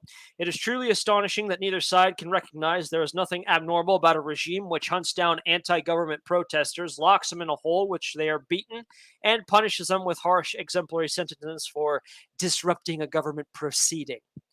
Ooh, I remember that. Meadowcroft's extremely bad advice on this subject reminds me of an ex-girlfriend I had around when he was born, who told me a story of an ex-boyfriend of hers, a libertarian pothead, many such cases. He was busted for growing pot in his front yard. Why? Because it's just a plant. Meredith's sensible advice said that while it is just a plant, that plant might grow to become just as well in the backyard when unheeded. Praxis is hard. Finally, we reach the real nugget of meat, or protein at least. Take over the school boards and run as much of your town as you can. A little cream, sir? Oh, and that Norman Rockwell chestnut, get out the vote. When was it you learned that the politicians you elected had almost no control over the actual government? Every time the incubus licks your neck with his heroin drool, you seem to forget it again. No suggestion better summarizes the still drugged stupor of the East Coast optimist. No longer asleep, he is still waking up, but he may take some time in finishing that. Which is a pity, since contrary to the popular belief, no time is better for action than now. Time is not growing our muscles. This is a false and fatal notion of the Whig.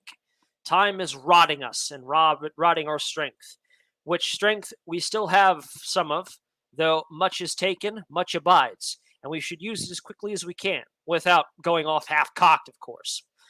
But our East Coast man still needs to fall backwards into the bathtub a few more times. When we dunk on him, it's for his own good and ours. Awake, he will be a doughy fighter. In his present condition, he is still in a dream. He thinks in the logic of the dream, and he advises his readers to act in the logic of the dream. In the logic of reality, these actions will be useless, counterproductive, or even dangerous. He dreams that the system is real, like a monarchist who wants to restore Tudor England by advising Prince Charles to reign like Henry VIII. Charles III can dream all the dream he wants. It's not his job to be a Tudor king. It's his job to be a 21st century Kardashian celebrity king. If you are advising Charles III on how to take a job, on how to do a job he does not have, then you are thinking and acting in the logic of a dream. Where in America is this public school system, which is actually run by its local school board? Where in America is there a public school system which does not use the same textbook and teaches the same ideas with the same methods? Sure, if you get this useless gig, your views on the new bond issue and capital program will be heard. The idea that a school board controls the contents of the curriculum is a revolutionary one, a tiny and useless revolution in a teacup. Orders of magnitudes too small to succeed, and orders of magnitudes too small to matter if it did succeed. Indeed, with great energy, it may succeed in making your town a national laughingstock. If there is one trick the enemy knows, it's how to laugh weirdos like you out of the room. You really might as well just put on a tri-corner hat and chase the redcoats out of Concord with your musket. Isn't there a top you can spin to realize that you're still in a dream? Perhaps some giant textbook company can be coaxed to print a run of Ballardized elementary curriculum, a Texas version, with its race porn dial turned down from 11 to a 6. Vulgar race porn should not be confused with critical race theory, a science. This, at the state level, is the best you could possibly do. Where in America is there a city that's actually run by its elected officials or the voters who elected them? I was hanging out in Austin, really, where some civic pillars of the community. In America today, of course, there's hardly any actual communities. The word community is generally one of two things, irony or langue de boys. In a mighty spasm of optimistic energy, passed a referendum to ban camping on the streets. Truly, this is how the West will be saved. The long untergang is ending. From the California perspective, these little mini Californias in the heartland, aside from their truly dreadful weather, bugs, etc., are often super embarrassing. Like any fashion victim who is 10 years behind the cool people like you.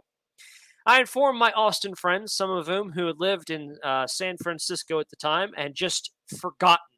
The inception conservative is impossible without the memento conservative, that is 10 years ago, in a city that is cool, both culturally and thermally, that we had actually tried this. And as in Austin, we won. And as in Austin, what happened in San Francisco when we won? Why, absolutely nothing at all. Our victory was writ in water because we, the people, passed a mere law in a country which has not for half a century been ruled by law. What we really meant was to act. What we really meant was to run the homeless out of town. How else could we get rid of them? Is there anywhere we want encampments? Austin, it is true, invited its problem by actually making street camping legal. Surely we can just click the ratchet one step back. But the beautiful blue snowflakes of Austin would never vote to hire a bunch of tough Texas sheriffs to chase the bums with their billy club. Once this community has arrived, there are only 3 ways to get rid of it. viciously harass these people until they give up and ride the dog to an actual progressive city, round them up and put them in some kind of concentration camp, or shut down the social services they use. The voters of Austin will never approve any of these policies, not even close. And even if they did, it wouldn't matter. The judges of Austin would never approve them. Again, these are Kardashian elections, not two-door elections. In fact, the real control of the Austin voters over the police and other Austin City employees is almost zero. We can see this by conducting a thought experiment. Suppose Austin was not in the United States, but in the Roman Empire in its earlier Principate phase. A city of the Principate was genuinely self-governing, with the small exception that it could not have its own military or foreign policy. If it wanted to decree the death penalty for begging, there was no Roman Supreme Court to slap it down. The city fathers of any such Roman city would have no trouble in suppressing organized disorder. I keep getting those mixed up. The primitive Roman tenants were also much harder to pitch, especially on concrete. But in an American city, I told y'all this is a good read, right? Legit. Oh, I'll say. Yeah. But in an American city, any attempt of the local suppression of disorder is no more than a mindless reflex of stabbing at the close the door button. All right. Doku. See, now I want to tempt Psycho here by start seeing I write sins, not tragedies.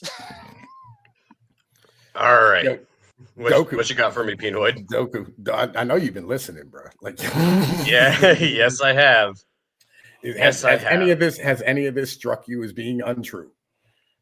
No, he's 100% correct in everything he's stating. And if you don't believe it, well, I would ask you this question. So the federal court, going all the way up to the Supreme Court, can say the CDC doesn't have the ability to extend eviction moratoriums, but then the court comes around and puts a stay order on it. The Supreme Court still decides that, no, the CDC doesn't have the ability to do that.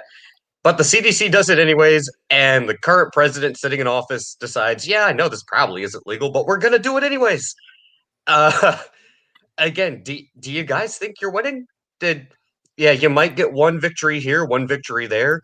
Yeah, the court agreed with us. We passed a law. Well, it doesn't fucking matter if you don't uphold it.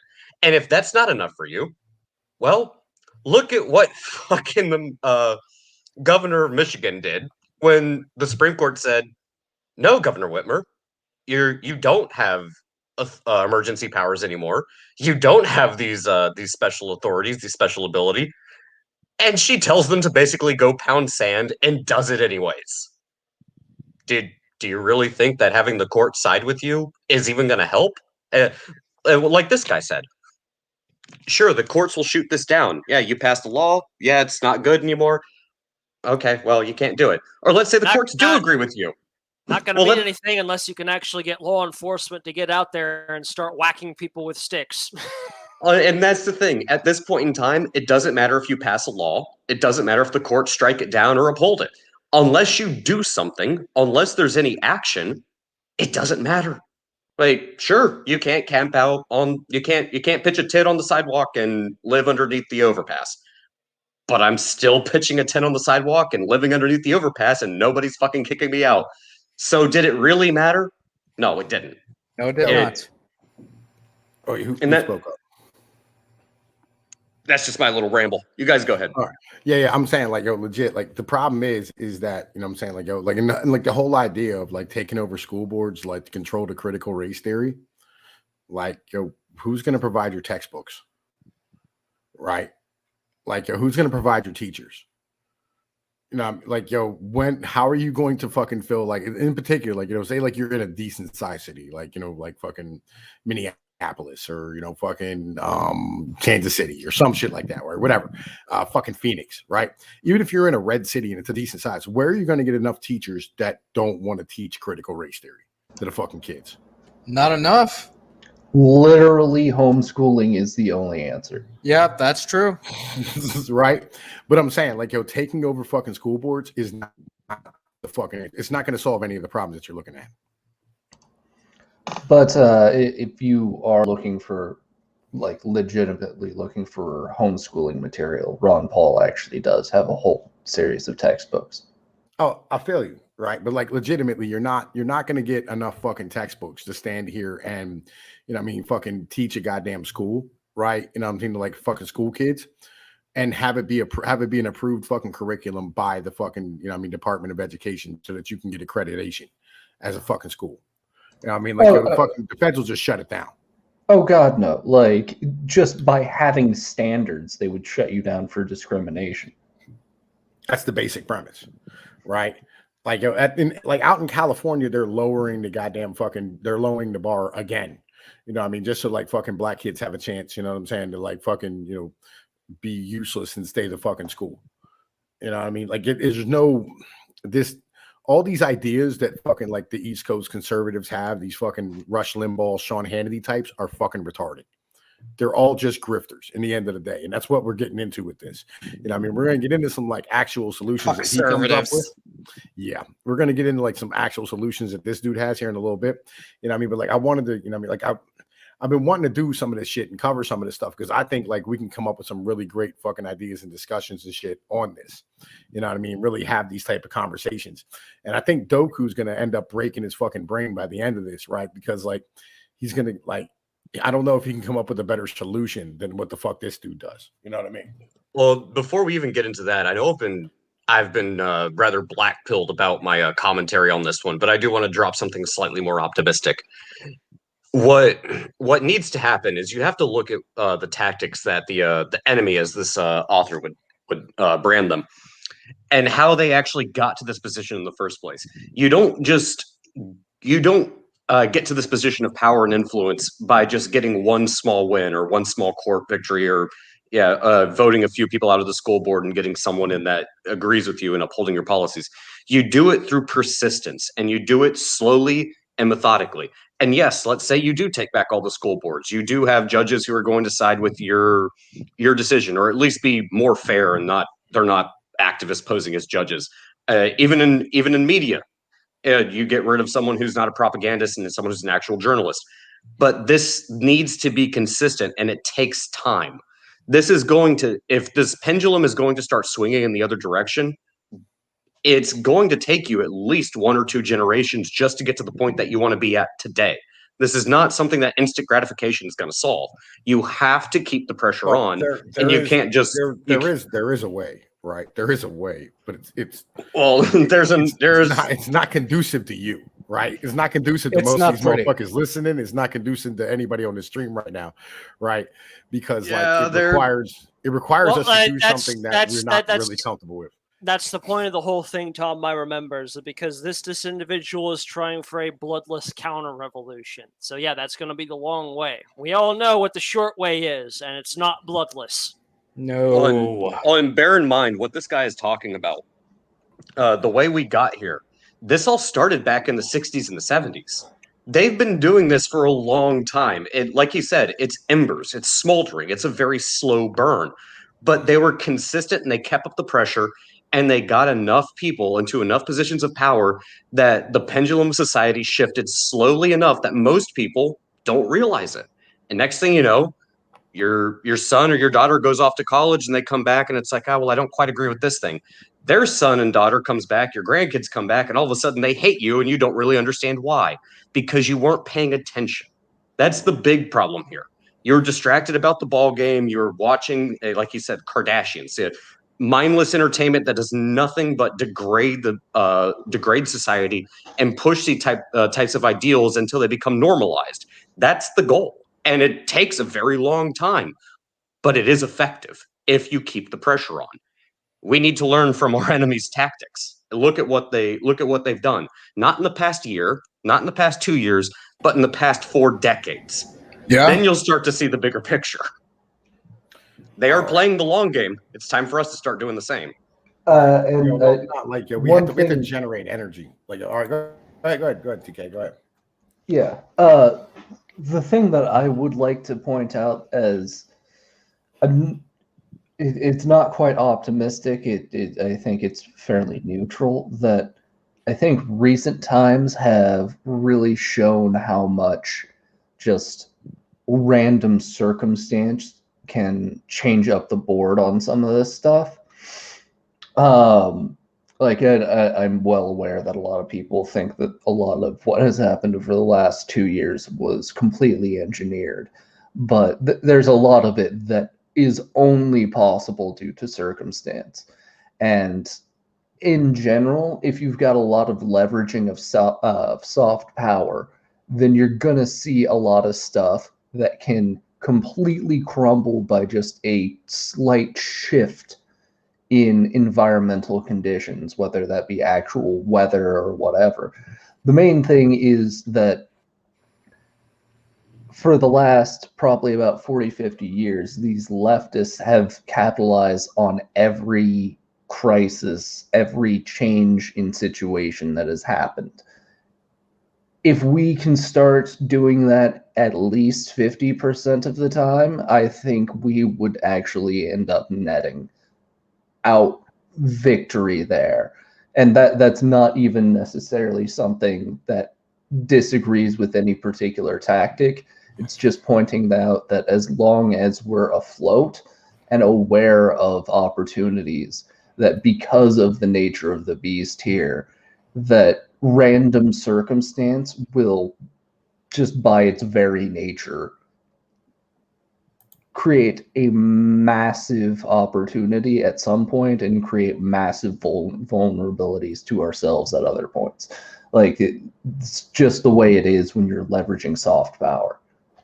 Well, as they say, very ironic, TK, considering what we're going to get into next. It just real quick, TK, as they say, you never let a good tragedy go to waste. All circumstances and opportunity. Oh yeah. Oh yeah. Okay, all right. So let's keep banging. You know what I'm saying? Because yo, this is most definitely interesting. Oh, Shannon Cloud says we have adults that read comic books. That's all I need to say. Hey, whoa! Not wrong. He's not wrong. He's not wrong. Let's be real here. Not wrong. Okay, getting on. We're halfway there. Let's finish this off. The funny thing is that when you talk to these East Coast optimists, they cheerfully admit that their actions, as they recommend as they are, in themselves completely useless and ineffectual. Their theory, a Whig theory that they have unconsciously internalized, is that this useless action is still good, not just because it makes them feel busy and effective and excites their readers and tickles their donors, but because it is a sort of exercise. It's a baby step. It will make them stronger for the next bigger assault on the enemy once they rest a little. For any conservative who is not living in memento and knows the history of his own cause, nothing could be farther from true. It is true that for the left, useless actions can be good at stimulating and making further action easier, but this is only because the left is organizing disorder. Epsilon disorder still makes more disorder epsilon easier. The right is creating order, and epsilon order is utterly useless, even if it's free. And if it isn't, where is the Tea Party now?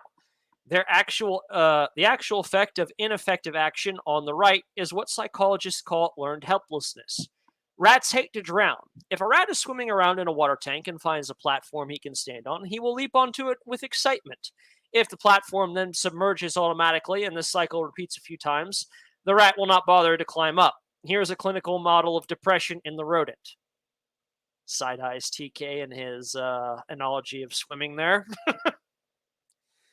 Winning the sit-lie election in San Francisco and then seeing the law do nothing at all did not excite the SF conservatives, such as they are, to greater achievements. It did not stimulate and energize them. It depressed and enervated them.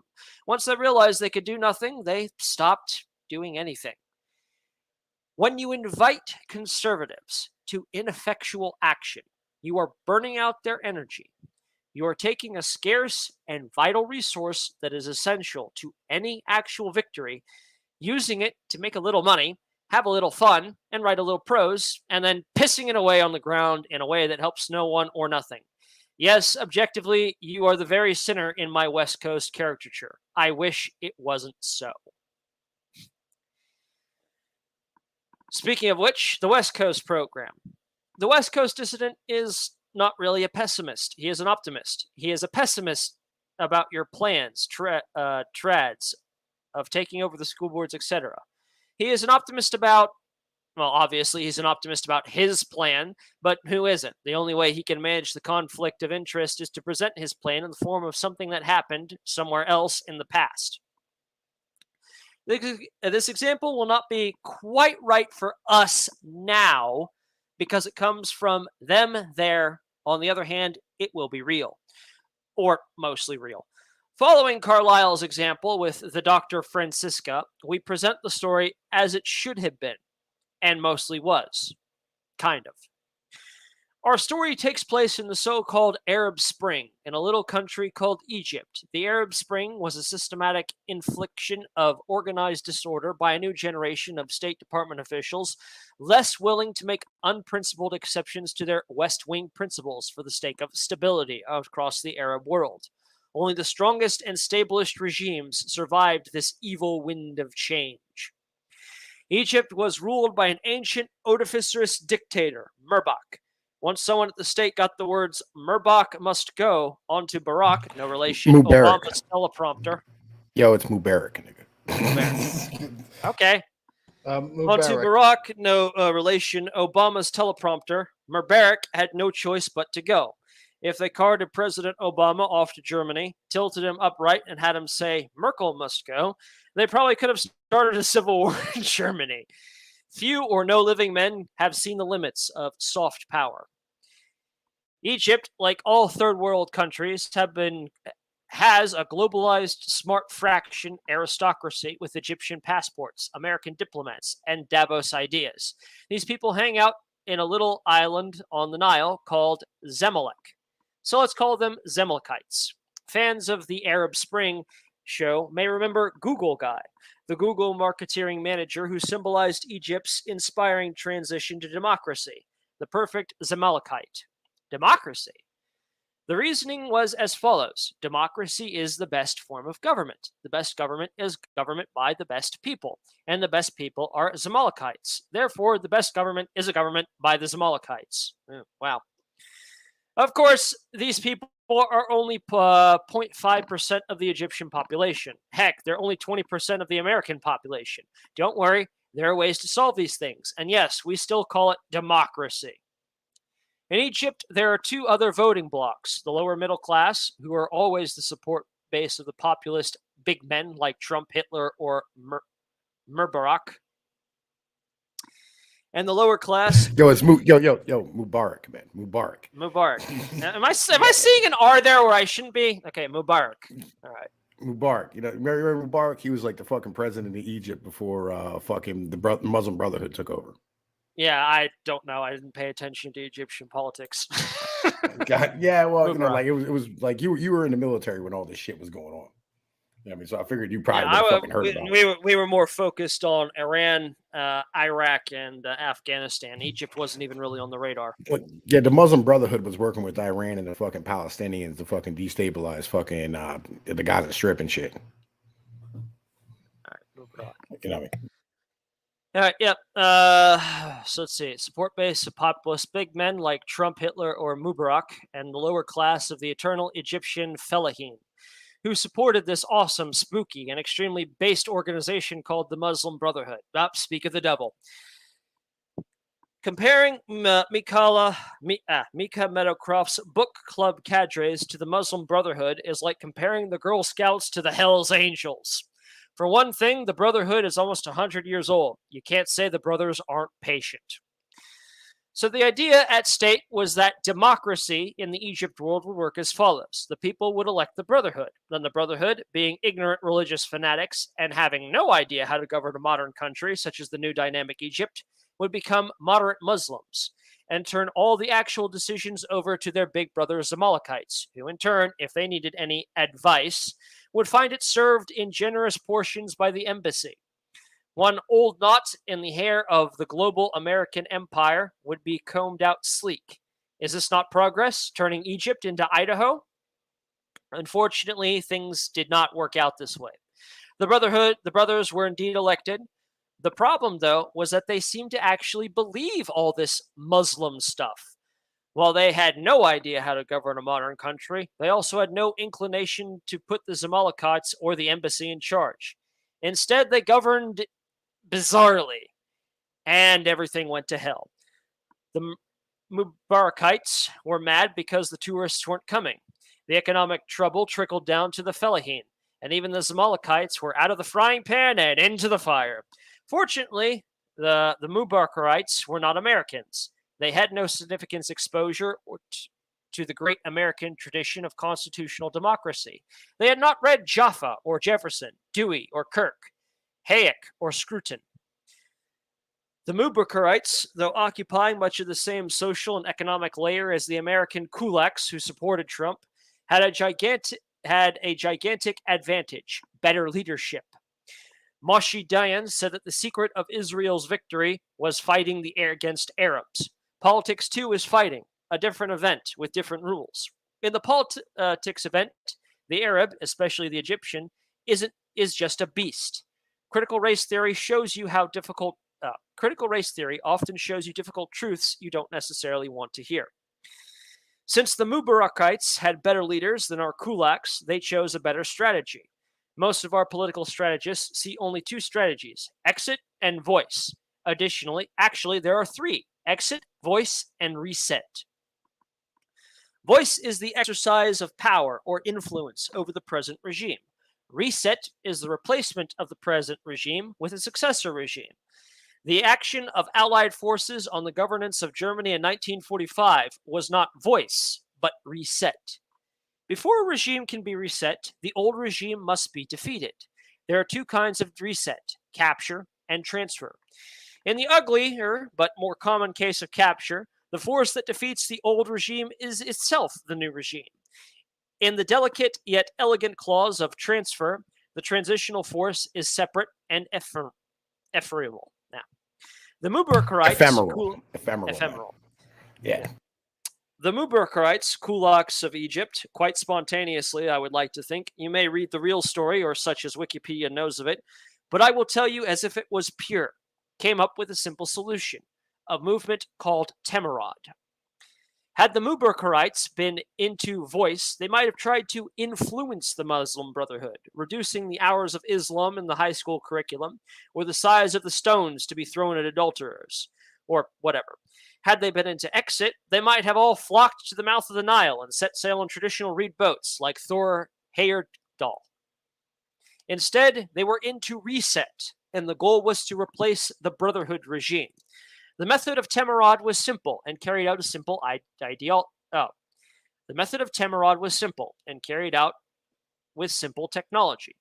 In 2013, the internet was not yet universal among these simple Egyptians. Using phone trees and other Amway tier social network technologies, Temerad coordinated the Mubarakarites in a very simple operation. All these foreign words are making my mouth slip. Feels like I'm speaking another language here, and I'm very monolingual. The goal was to get more than half of Egyptian voters to sign a petition with a simple message: "We do not like this government. We would like another, please." A people that has lost the right to send this command and see it obeyed has lost its popular sovereignty.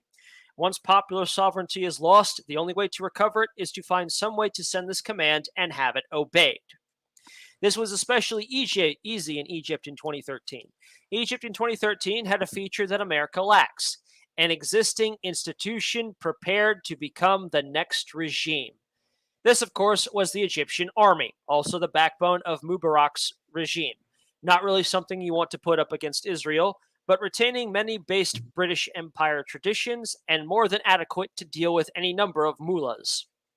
The purpose of Temerad was to organize the Egyptian people into using their popular sovereignty to transfer the power from one regime to another, from the Muslim Brothers to the Egyptian army.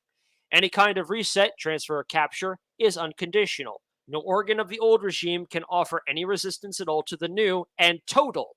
The new regime, like the old, is an unlimited government responsible to no separate power. When we compare the strategy of Temerad to the strategy of American conservatism, we are struck by a number of obvious advantages. First, any reset solves the problem in one step. The brothers must have no more influence over the government. Second, A transfer means that whatever movement makes the reset happen is disposable. It cannot be corrupted by ambition, since itself will not obtain any power. And the new regime will also have clean hands, since it does not seize power, but merely accepts it. Sounds like liberals get the bullet too. Third, and most important, this real Great Reset uses energy efficiently. Temerod asked its supporters to win in one step by doing one easy thing, one time. This is normally how an election is supposed to work. But there are elections and elections. The Americans of old, even if not always a virtuous community, were always a rowdy bunch, always spoiling for a fight, physical or political. A shortage of democratic energy was not a big problem of constitutional engineering. The problem was the reverse. There was too much energy, so any misfire would blow up the engine. The grill Americans of today just want to grill. They don't want to capture power. They just want to be left alone. They do not want to play act some Norman Rockwell painting. They just want to win. They need Temerod, not the Sons of Liberty. They want to transfer power from the present dangerous clowns to some sane authority. They do not want to govern. They just want to be well governed. Not that they know that this is what they want. But as Henry Ford said, his early customers would have said that they wanted a faster horse. A new product category is always hard. And if it's such a good idea, why have we not seen any kind of an American Temerod? The strategy is indeed the strategy of the West Coast pessimistics. Reset, not voice. We are pessimistic about voice, but optimistic about reset. Specifically, transfer. But there remain 3 large obstacles to overcome before a reset is possible. The first obstacle is that Americans, not being Egyptians, have essentially mystical conception of collective action. Americans, especially cons and or trads, see politics as an ethical excuse that summons shared virtue. In reality, politics is a civic amplifier, which focuses the unarmed energy of a people to maximize its collective impact. The second obstacle is that Americans, not being either Egyptians or historians, can only define prudent collective actions as voice. They can elect their school boards, etc. Americans do not understand transfer. They think that if people take power, they have to keep power, which today's American people are quite incapable of doing. Americans see any form of reset as capture or revolution, the seizure of power by an organized rebellion, which itself evolves into the new regime, like the National Socialist German Workers' Party or the Symbionese Liberation Army. The revolution is a 2-stroke engine of regime replacement, inherently dirty, unsafe for both the incumbent and the rebels, though in the end, history is often dirty and unsafe. The third obstacle is that Americans, not being Egyptian, Burmese, or Thais, have no military which knows how to govern its own country. Americans cannot exercise their popular sovereignty to transfer power to a new regime. They have no institution. They have a plan A, but no plan B. All of these obstacles. Yo. So, anybody want to speak up on this? Because I feel like Doku probably would. Oh man, I know there's a lot. That's why the fuck, you know what I'm saying? We're going over this, like, yo, because it's most definitely interesting. I mean, he's not wrong. Nothing he said is wrong at all. A lot of people wouldn't like this idea. I mean, if you were to openly speak this in more layman's terms, you'd be in a DC prison somewhere. That being said, he points out something that I actually find very interesting, and it's something people don't talk about. He is correct when he's asserting that there is no plan B. They think, well, we took power. It's got to be fine, right? Well, you guys thought it was fine when Trump got elected. Well, look at what's happening now. Did you see anybody standing up for this? Did you see the courts actually do anything? Even if there's a remote question. Well, what did the Democrats do? If you start trying to question results, they hire an army of lawyers, and they start doing everything they can to obfuscate and undermine anything that might possibly lead to, oh, well, shit, yeah, I guess we lost. All right, moving on. No, but they don't want to do that. Why? Because they understand, and as this guy points out very accurately, they understand what it means to take and keep power. We don't. I mean, I'll be honest, we don't. If you're a conservative, if you're a Republican, if you're middle of the ground, if you're not an extreme far leftist, which, by the way, hey, extreme far leftists, the current regime, the multimillionaires that are sitting on Capitol Hill, they're not representing your interest either, and I think a lot of them realize it. That's why you hear the whole liberals get the bullet tooth thing. But they understand how to keep power. And here's the thing, right? So like this is the problem of energy, right? The problem of energy is that this dude, what he said one time, he said it's not, it's not that the meek will inherit the earth, it's the humble, right? It's the individual. Like what they do is they tell leftists that they're being attacked. They tell liberals that they're being attacked, right? That's why like you always like hear about like fucking the Inquisition, or you hear about, you know what I'm saying, like fucking the 90s, fucking like what is it, when like fucking the religious right was out here fucking like shutting down or burning CDs, right? Like they bought all those CDs before they fucking burned them. You know what I mean? Like it doesn't matter. Oh yeah, it's all like, Marilyn Manson violent video games. They're corrupting your children. Yeah, right. Like it's the Satan's, you know what I mean, whatever, right? And like so, they say that they're being attacked. But the truth of the matter is like they've been running things forever. You know what I mean? And this is what they do is they stand here and they fucking go, you're being attacked right now. And so these individuals have energy. Conservatives don't have that mentality. Conservatives go like, oh, this is our country. You know what I'm saying? Like fucking we're running things, like we're in fucking charge. And they fucking, go back to their houses and they fucking grill after every goddamn election because nothing actually fucking like really adjusts a whole lot for them other than the fact that their kids are being indoctrinated, which don't really affect them. Well, and that's the thing with the energy you're talking about. It's a starburst. It's a flashpoint. It comes really quick. It's very vibrant. It's very bright. It's very loud. But as soon as it goes away, it goes away. And the people that are actually in power, it doesn't matter if they're Republican or Democrat. The people who are actually in power, who use these kind of flashpoint events or these strong appeals to emotion. As soon as this is why we call you useful idiots. As soon as they're done with you, as he said, you go back to grilling, you go back to your 9 to 5, you go watch the ball game, and you're done. They're done with you. And they know they can do that to you because they know you're emotional and they know you can be easily manipulated because of those emotions. And they play you like a fucking fiddle. And they've been doing it for a long ass time. And like I said, this is not a uniquely Republican or Democrat thing, but it is uniquely it's how clever people rule. Because let's be blunt, we're not being governed. We're being ruled. That's what it is. Well, it's an oligarchy, right? You know what I'm saying? It's a decentralized oligarchy in the end of the day, right? This isn't like, we're actually like being ruled by rulers. You know what I'm saying? Like nobody's actually ruling shit, right? Well, yeah, I use that term. Yeah, I use that term loosely. I don't mean like a legit, someone has a crown on their head and there's barons and duchesses going around. But there is a ruling class in the country, and they know how to manipulate people. I mean, I'll ask you this question.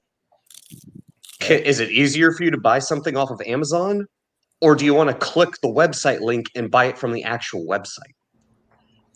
Well, I feel where you are, right? I feel where you are. Like, go ahead, TK. I'll just keep this real brief here. Which do you think is the better way of teaching a child who's becoming an adult exactly how to orient themselves to society? To send them off with some family member to do some trade that they've been doing for a generation, or sending them all to a centralized institution and telling them literally figure it out yourself?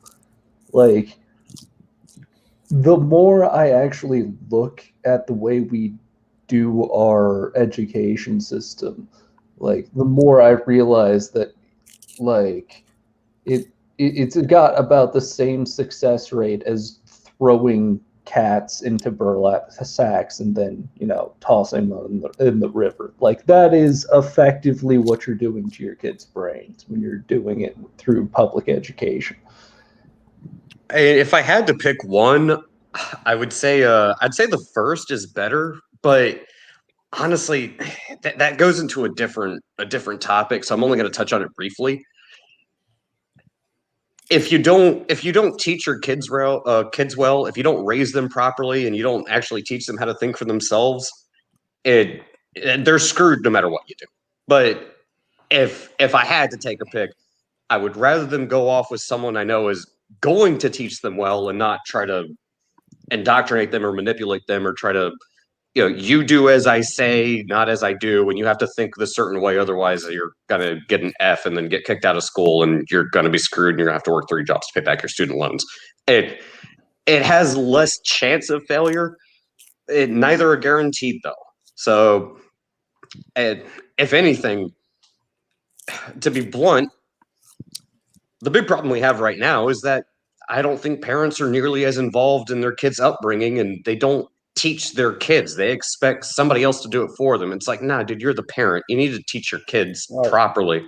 Well, what you have to remember is, what I'm saying, is like, number one, we don't have communities, and number two, we don't have cultures anymore, right? So if your kid doesn't fit into your fucking culture, it doesn't matter because you don't fucking have one.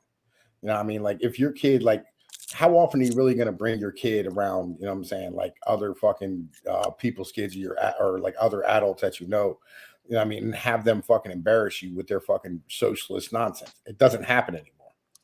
You know what I mean? And I actually have a theory about that one. I said I wasn't going to get into this, but I'll just make one more point. Yeah. I actually have a theory as to why Gen Z, all the Zoomers, are actually less snowflakey than my generation is. I hate to say I'm a fucking millennial, but yeah, I'm a fucking millennial. You and me both, mate. I think all of us are here, unfortunately. Yeah. Yeah. All right. I think the thing is that I think the thing here is that most of us are kind of on the older yes, you are, spectrum. Pinoid. You've admitted it before. Yeah, I was born in '89, so I was born in '83. All right, you're kind of on the cusp there. But I would say that most of us, if not all of us, are on the older generation of millennials. So we kind of got that last tail end gasp. Well, I'm part of what's known. Yeah, I'm part of what's known as the Oregon Trail generation. Right. Like, we grew up with the very, very first fucking computers. Like, we were the first generation that ever had like a computer in school. And it didn't happen until I remember that. Older grade school kids or fucking middle school. You know what I mean? Until we even saw a computer like as a whole. And the only thing we really knew was like Oregon Trail that they used to have on those fucking old Apple Mac computers. Dude, I still play. I have that shit on my phone. I still play it. I will fucking admit that without any shame. I don't give a damn. Yeah, so I'm the tail end of Gen X, the very beginning of millennials, right? Like, if you count because fucking baby boomers are 45 to 65, right? And then they go 65 to 80 is Gen X. And I'm like, hold up. Why do they only get 15 years? Why am I not covered in Generation X, motherfucker? That don't make no goddamn sense, at all. You know what I mean? Like, even if you take it out to 45 to 63 and then go 63 to motherfucking 81, I'm 2 years off on some shit. You know what I mean? Like, that's kind of, fucking, yeah, we all had airplanes and shit. Carbon San Diego. Yeah, we're not part of fucking millennial culture. Where in the world is Carbon San Diego? Yeah, that was my jam of the day. Yeah. We were different kids. We grew up before computers. You know what I mean? Completely. My entire childhood was pre-computer. There was no internet when I was a kid, nothing. You know what I mean? Dude, the internet wasn't a thing till the 2000s in my country. Well, so what Pino was saying actually touches on what I actually wanted to say. With my generation, it's like, oh, you're in. When I was younger, it's like, oh, you play video games. Oh, you're a nerd. Oh, you play Magic the Gathering. Oh, you're a nerd. But we still played football. But then by the time I was in high school, it's like we played football and we played video games. We were all playing Halo and Call of Duty. That stigma went away. No. But it was still maybe not for you, Pino. I graduated before fucking 9/11 happened. So I was born in '89. I graduated in 2008. So by the time 2005, 2007 rolled around, the guys playing sports who are going to state, they played fucking Halo and Call of Duty at the same time. So that went away.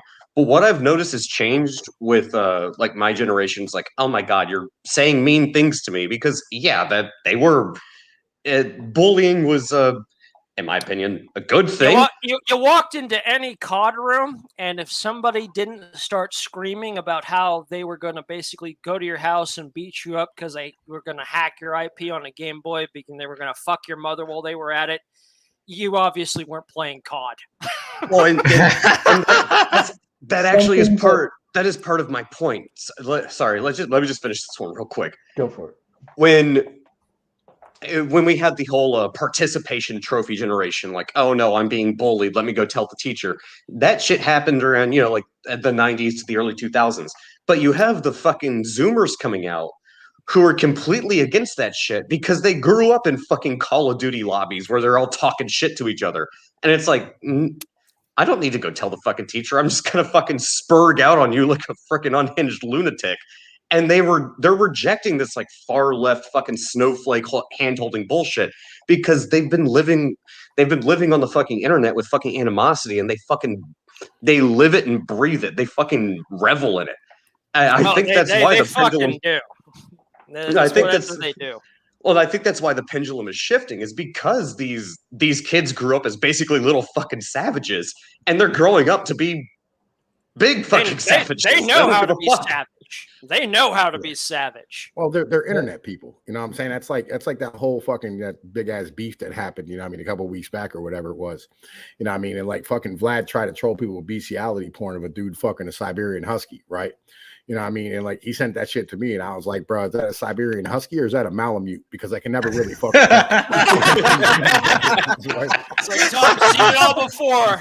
Your shock and awe has no power over me. I'm more trying to figure out how I can tell a husky apart from a Malibu. But see, like, that's my point. We're savages, you know what I'm saying? Like, we're internet people, you know what I mean? Like, when you throw internet shit at me, you know what I mean? Like, I'm gonna be like, oh wow, it's internet shit. Who gives a fuck? You know what I mean? I'm not a bitch. You know what I mean? Like, fucking, like, that's basically like we all know like what words to throw up to like bring motherfuckers to our side in the conversation on the internet. You know what I mean? You fucking start tumble repealing the 19th, or like fucking calling niggas simps and shit, or you know what I mean? Like fucking standing here like fucking talking about doxing and all this nonsense. You know your crowd's gonna show up and show hard for you. You know, like, we're internet folks. We know how to communicate on the internet. And these fucking younger kids, like, they grew up with all that shit. So they're not punks. You know, I mean, they're not interested in hearing people stand here and talk like academics. Like, I put them. Go ahead. I find that very interesting because it's like, we're all millennials here. I'm one of the older millennials. I was there when dial-up became a thing. I was, there with the IRC chats and whatnot. So I can speak internet.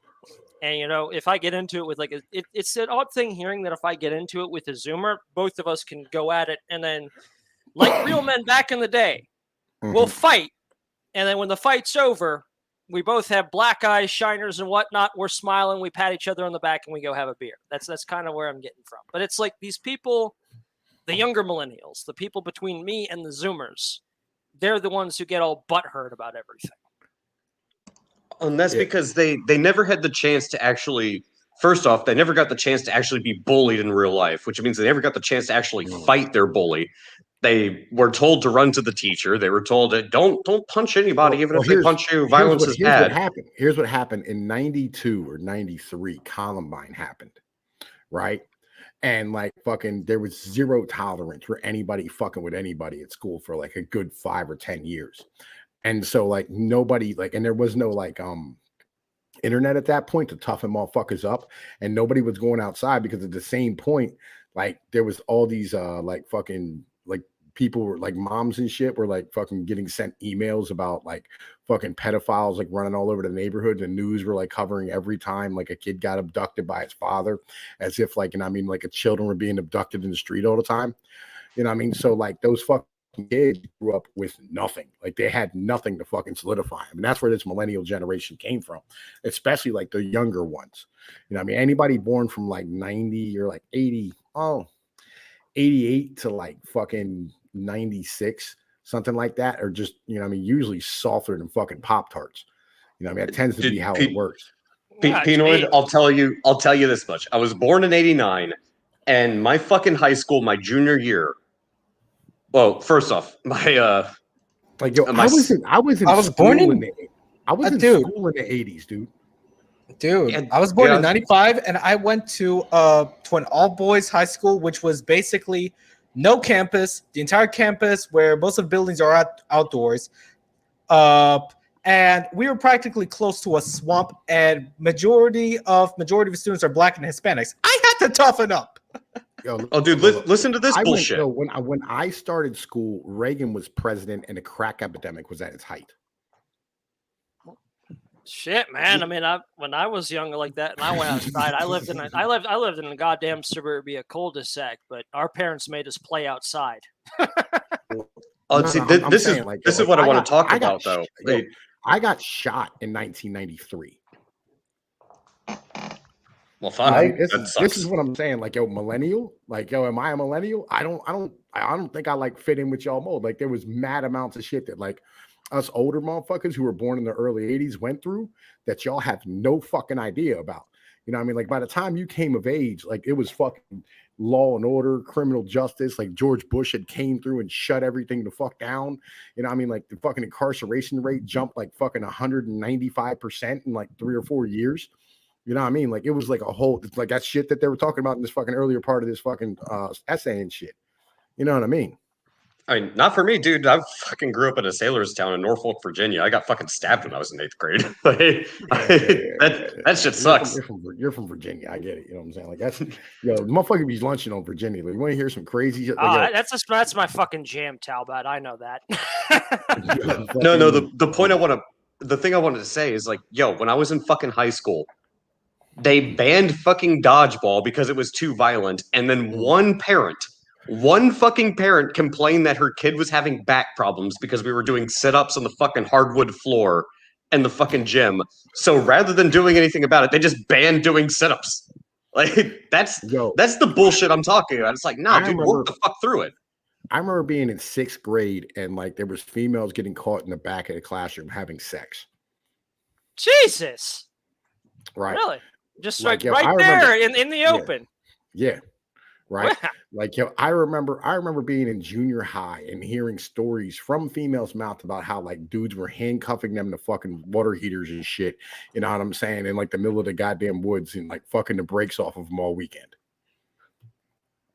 Damn. Like, it was a whole different animal when I grew up. You know what I mean? Like, it was just a whole different thing. Like, it was there was no cul-de-sacs. Like, we thought people who lived in houses that weren't attached to other people's were millionaires. It's psycho. Yeah, I got stabbed by fucking lead pencils before when I was a kid in school. I still have a fucking piece of graphite in my thigh because of that shit. Yeah, I got one of those too. I got one of them too. Dude, that's like a rite of passage. Yeah. Like, like fucking, like, it was it was a whole different thing. There was no cul-de-sac. There was none of that shit. It was row homes, you know what I mean? And like fucking like duplexes and shit, bodegas and whatnot. You're making me feel insecure and lesser here, Tom. I feel like a beta standing next to you. Right. Like, like our local pizza shops we were eating at were fronts for fucking organized crime and shit. It was a whole different thing we were living in.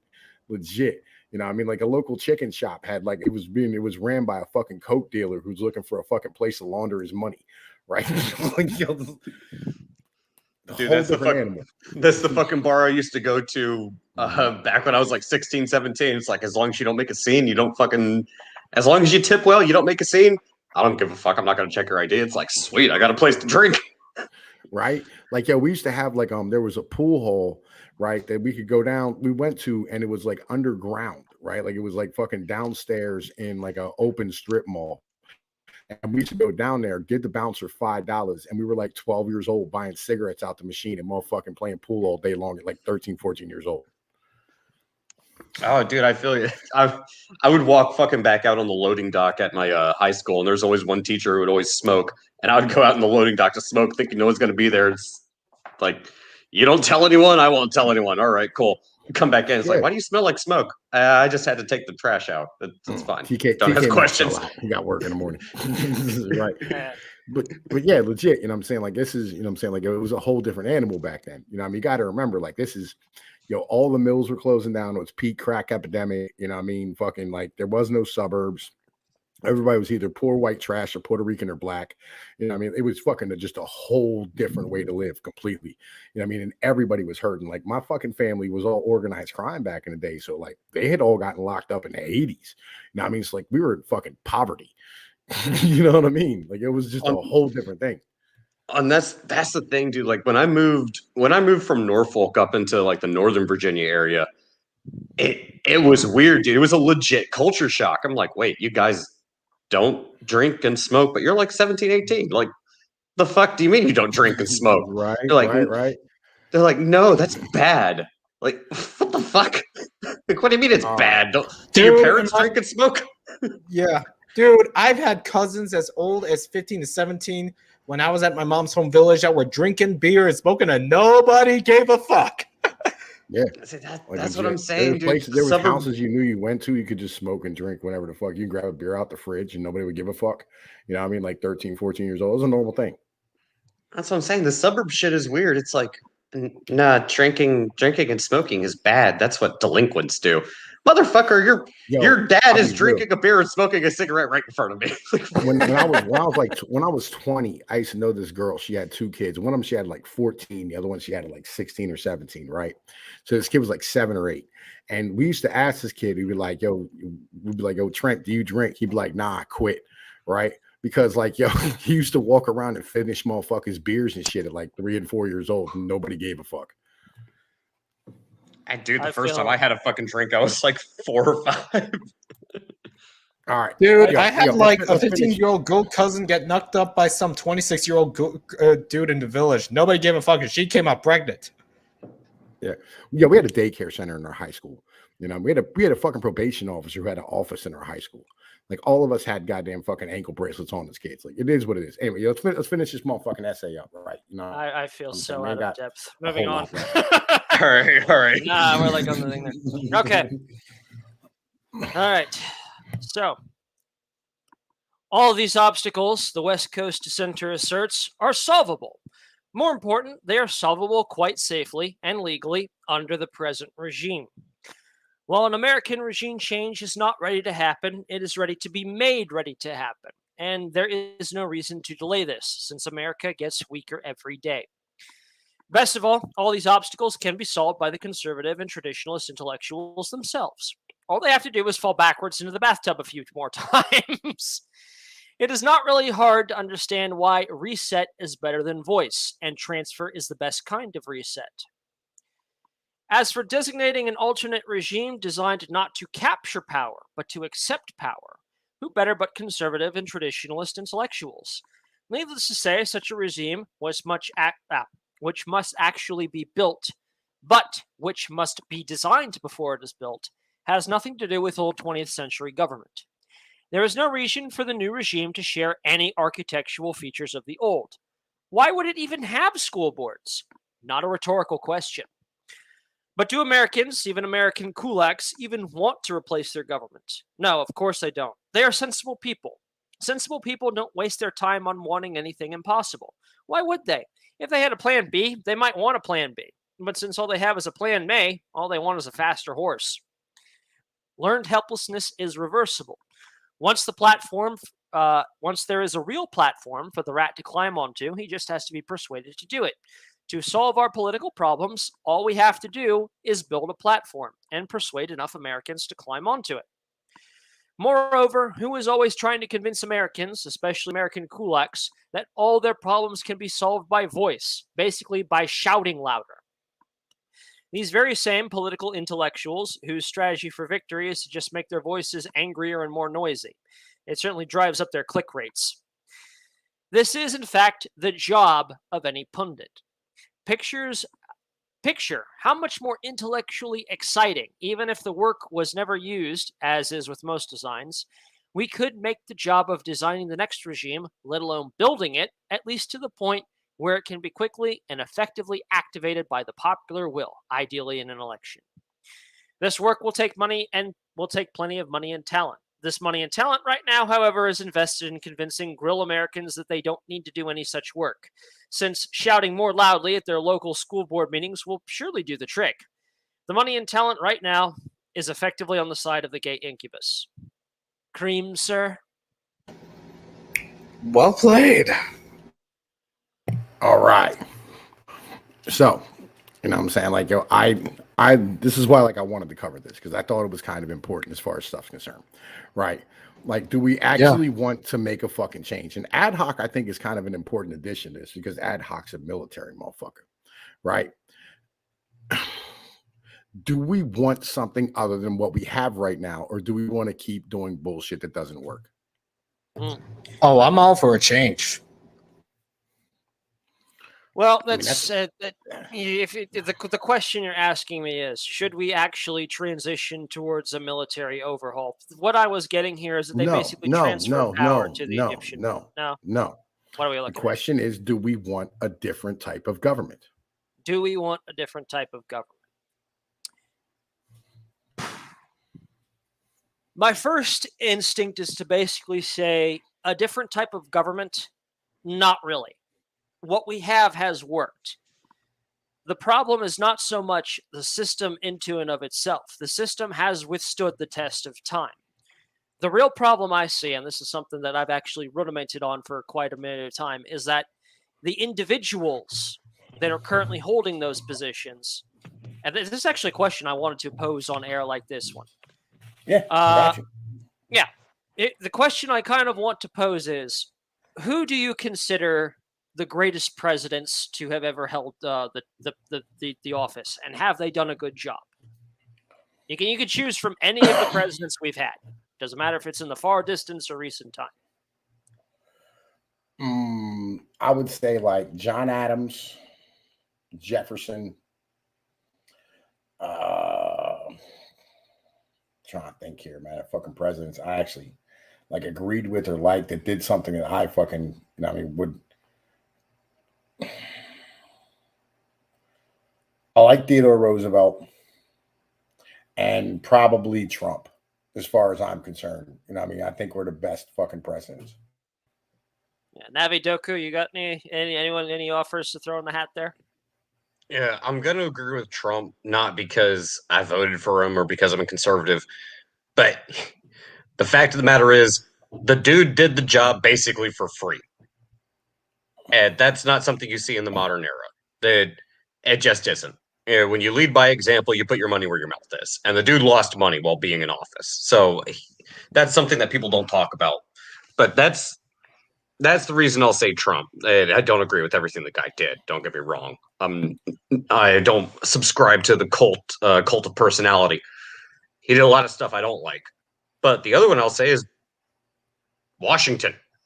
Guy didn't even want the job. Why? Why would Washington, other than the fact that he didn't want the job? It's not because he was the first president, but the dude actually had experience in leadership because he had to go through trial by fire, and he was the one who led the army to establish the country in the first place, and he still didn't want the job, but the people elected him anyways, and he accepted it despite not wanting it. That's what you want out of a leader. What did he do during his fucking term that would make him a great president? Literally just what I said. That he was a reluctant leader. It's not the fact that he did anything to make the country better or worse. It's the fact that he like you said, he was the reluctant leader, but he was the type of person, especially being the first head of state that the country had ever had. He was the type of person you needed for the job. He was going to uphold it.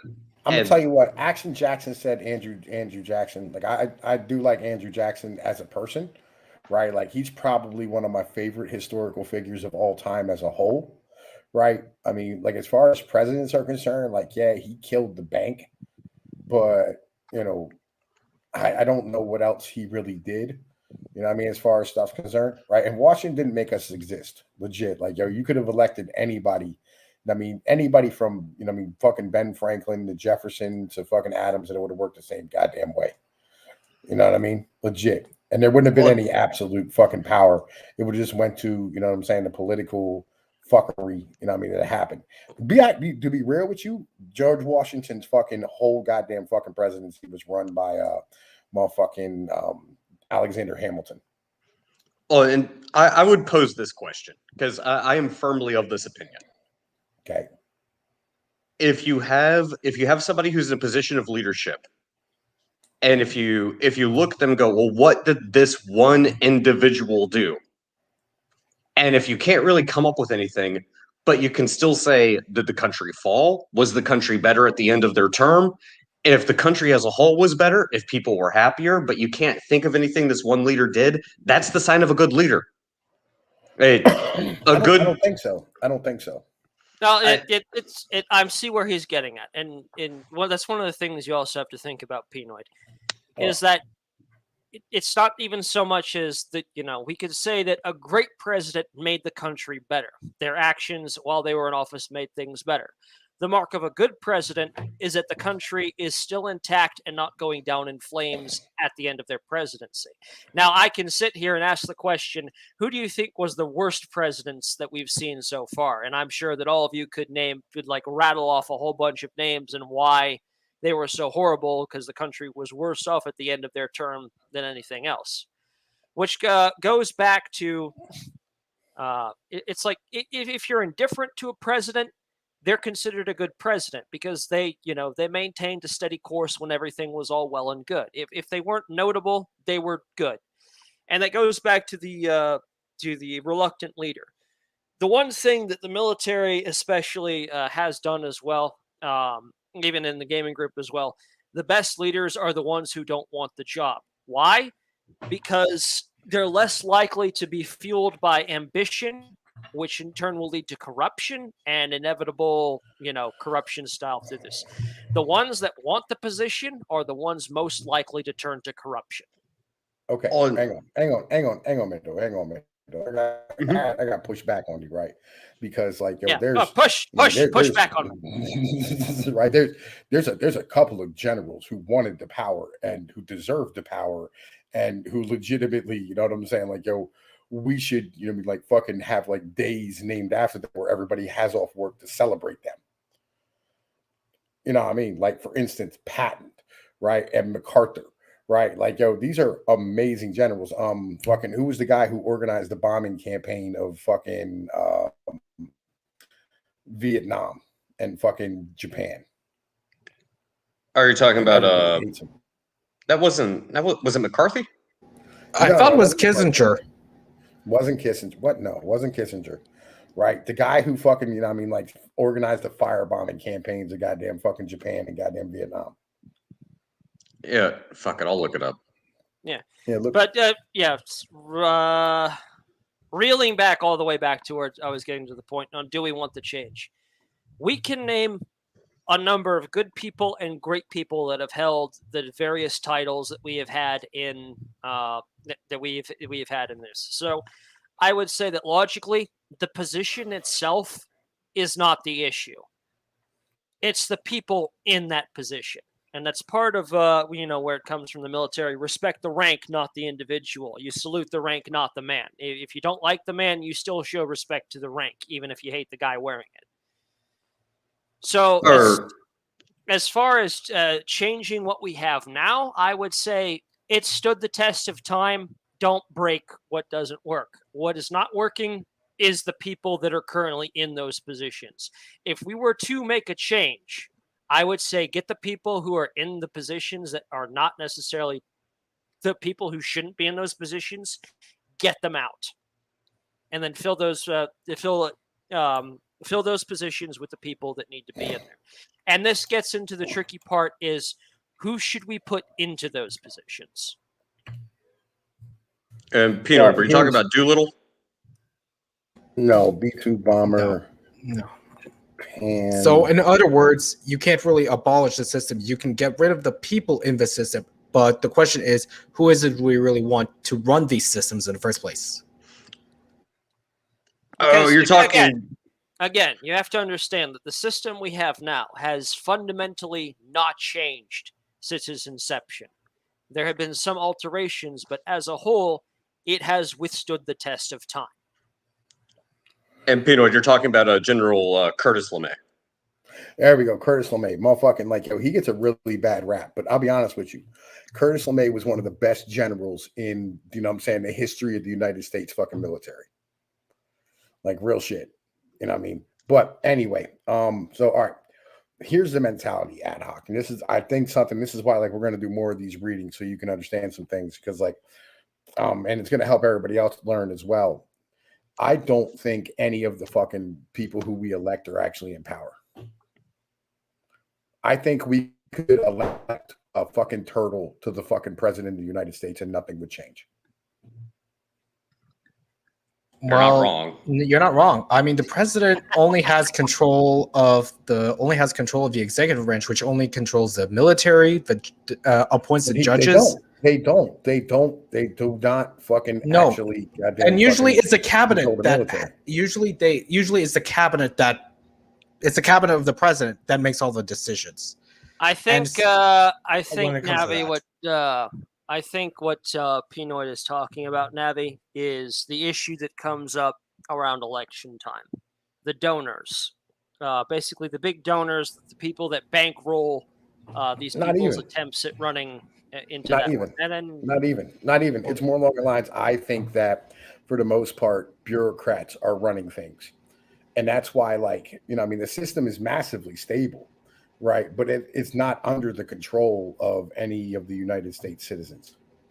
Oh, that touches on what I was talking about earlier. Like, do you think these representatives are actually representing you as a voter? Well, here's the thing. Unless you're donating millions of dollars to them, whether it's through a charity or directly to their campaign, unless you have a super PAC, unless you're a multi-billion-dollar multinational corporation, those are the interests they're going to put first. They don't really care about the peons or the peasants, and I'm included in that group. So yes, I am shit talking myself on this one, but it's the fucking truth. If you think that there's an elected official that's sitting on Capitol Hill who is going to put your interest before that of whoever their next big donor is going to be or whatever super PAC is out there, you're fooling yourself. It's not going to happen. And bear in mind, these people are in a position of power for a reason. They're there to secure the interests of the people who got them into that position of power. You're not the one who got them in that position of power just because you voted for them. Don't confuse it. Do they want you to vote for them? Yes. But chances are, if you're hardcore Republican or hardcore Democrat, you're going to vote Republican or Democrat regardless.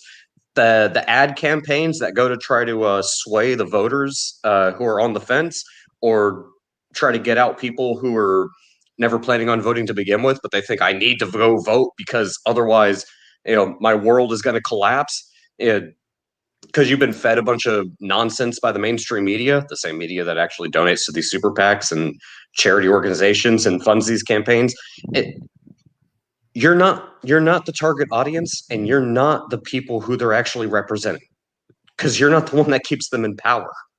It's a dog and pony show, and I think that's also where Pinoy is necessarily getting to. They technically, just from a cultural and traditional standpoint of electing our officials, they have to, at the very least, turn out a show in order to elect these individuals.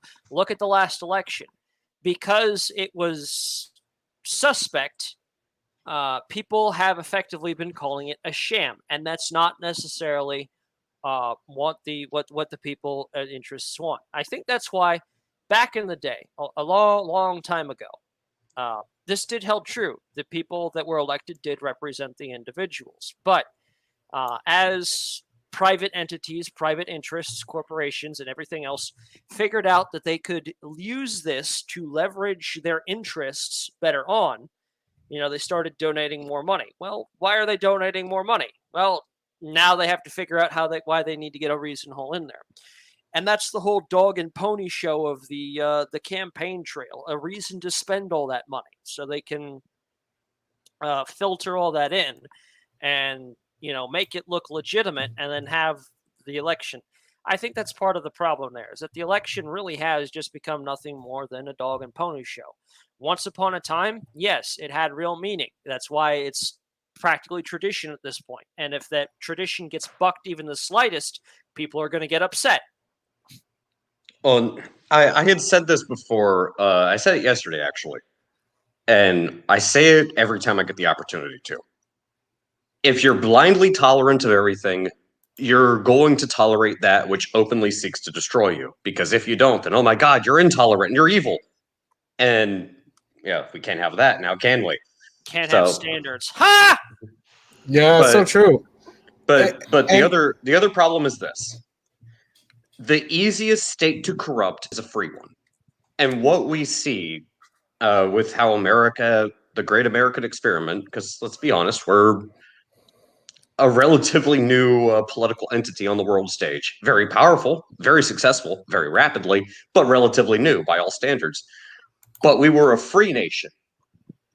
How long did it take for our country to become a free country and turn into essentially politics for profit and power? We're basically a corporate oligarchy at this point in time. It's not that. It's not that. At the end of the day, like what happened is that FDR came in and created a bureaucracy that actually runs things, and they've been running things right since that time. Like we haven't had real election power or actual like real fucking like leaders in this country since FDR. That's the thing. We don't have a legitimate government, in my opinion, not because I think the election was fraudulent or anything like that. When I say we don't have a legitimate government, is because our government is not governing the people in the best interest of the company or the country or its citizens. It's a business. Politics has become a business. That's why you're never going to see a politician. I don't think that's true. I do. I honestly do. I don't think that's. I think our elections are literally just. How do I put this? I think they're literally just the same thing as American Idol, right? Literally on the same level. Like they are not there to like, you know what I mean, like have individuals donate to them to have them pass laws for them. I think they're donating to them because of the fact that they're going to get their oligarchy fucking put into office because these individuals are elected. Right. I understand when you're saying that it's basically a popularity contest, and I don't really disagree. Yeah, I feel you, but I mean, it really doesn't have any meaning. Well, like, how much power does any one representative actually have? How much power does the president have? Like, yo, FDR and Biden both, you know what I'm saying? Like fucking Obama, everybody has tried to get out of the Middle East. The past fucking 3 goddamn presidents have been elected on a platform of fucking leaving and getting out of these fucking wars. And all of them not only have not gotten out of these wars, they've bombed more countries. Well, to answer your question on that one, Pinoid, the people that we do elect, and again, I'm not advocating for any political party on this one, but they actually do have a lot of power, but not in the sense that they're necessarily the ones in position of power, but they're the ones that can consolidate it. Can they pass executive orders? Yeah, sure. Can they be overturned by the next person if they lose the election? Yeah, sure. But what nobody ever really talks about is that they have the ability to appoint people, not elected, but they can appoint people, and it's the people who get appointed that are really the ones running the show. I mean, and you'll never see their names. Okay, think about it like this. How much of the U.S. budget is actually voted on by the fucking Congress? It's not. How much of it? Ad hoc, do you know? Nah, I honestly couldn't really tell you. Yo, it's something like 15 to 20% of the actual, what we spend every year is actually voted on by Congress. Right? Okay, the rest of it is just sense. automatic. The rest of it's automatic, like Social Security, Medicare, you know what I'm saying? Fucking pension payments, things of this nature. All of that, you know what I mean, legitimately is, you know what I'm saying, automatically spent. Because it's appointed. It's a consolidation of power. That makes a lot more sense now that I'm kind of really thinking on it. It's like, yeah, what they're really doing is that when they make votes on that, is really how much can we shift from one section to the other. It's all automatically allocated every time around because, even the U.S. United States of America has bills to pay. The country, as a country, we got bills to pay. Right. I mean, like, really, the truth of the matter is that, like, they're only funding a very small portion of the actual government every fucking year. Everything else is already paid for without any type of fucking legislation being passed. All right, that's just mundane balancing the budget. They're not balancing anything. We haven't had a balanced fucking budget in like fucking 50 years. Yeah, that's the job of the paperwork boys, the bureaucracy you're talking about. Yeah, like, that's what it is in the end of the day. Like, this is what I'm saying. Who we elect don't run shit. And again, that's my whole point. Like, the people you elect, yeah, they're the names. They're the ones who are going to be accountable. And if they really screw up, they're the ones who are going to be the fall guys. But if you really want to know who's running shit, it's not the names you see on Twitter. It's not the blue check marks. It's not the people that journalists, quote, are going to be writing articles about. You want to know who's really running things? Look at who gets appointed. Look at who actually passes the budget. Look at who actually donates and funds these people. Those are the people who are running shit. Now, with that being said, with all this shit we just said, do we want to keep this system? Well, still, again, going back to the whole thing there, I would still have to say we need to keep it around. One thing that reminds me of the whole is that going back to the whole FDR thing. All the stuff that was done there, again, was only meant to be temporary. It wasn't made temporary. It was kept around. And that's part of where it's coming in on that side. So, yeah, sure. Speaking of this way, maybe I'm going to change my tune a little bit and say, all right, maybe we shouldn't keep all of it the way it is. There's a lot of stuff there. See, this is me being open-minded and flexible, people. This is what it means to be open-minded and flexible. You listen to things. You make decisions. You change your mind there.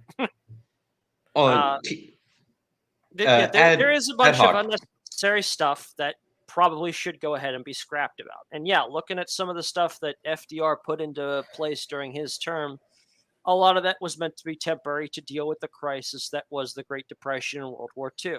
Those are over and done with. We can probably start scraping those away now. Same thing with a lot of the policies and things that were put into place for like dealing with Soviet Union and the Cold War and all that fun stuff. It's like the Soviet Union is dead. We won the Cold War. I think it's time to start renegotiating and changing to fit the modern world post-Soviet Russia.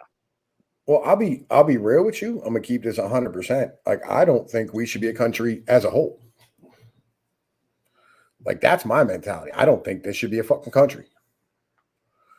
Right? I fucking don't think that this continent, you know what I mean? Like, a lot of the people on this continent have anything in common with me, or, you know what I'm saying, or even like, you know what I'm saying, like people who I want voting for my interests. In the end of the day, you know what I mean? I don't think this should be a fucking country. Me personally, I would much prefer to have this be a bunch of different countries. You know what I mean? And all of us stand here and, you know what I mean, vote in our local geography with people who are more like us and have more in common with us, me personally. Right? That's my mentality. And then originally that was kind of the whole point because again, we're not supposed to be a country in the sense that the UK or France is a country. We're supposed to be a union. And the reason we're supposed to be a union is because we're not supposed to have a federal centralized government to the extent that we have right now. But due to circumstances throughout history, whether it's a civil war or a world war, we have given up. And yes, this will apply to what's going on right now with the cough that I'm not allowed to say on YouTube because of fear, because of extenuating circumstance, because of in the past things like war was the most common one. We give up certain freedoms, certain liberties, whether it's individual rights or state rights, temporarily to address situations of duress. Situations where, yeah, we kind of have to do this because the extenuating threat is greater, so you have to kind of give it up in the short term. But what has changed from now, whereas how it was done in the past, is those, let's just call them emergency powers, were supposed to be given back. They were never supposed to be permanent. But now we've made them permanent. And it's been permanent for so long that people just accept the quote, quote, new normal. And nobody says anything about it. It's like, oh, well, it's done for our safety. And, well, everything's fine now. So, but that's not the point. The thing is, the more and more you give up, you're never going to get it back. And now you have an ever expanding, increasing centralized government. If you keep going down this road, you're not going to have any freedom. You're not, the states we might as well just be one homogenous group. There is not going to be any Texan or Dakotan or fucking someone from Massachusetts, New York, or no, you'll all just be the same fucking bullshit, and you're all going to bow down to the fucking federal government. There's not going to, the state and local elections, might as well forget about it. It's not going to matter, because that's the direction we're headed in. We're headed towards a direction where centralized power is going to dictate everything. And it's a really bad move to make, because look at how Biden is running his presidency right now.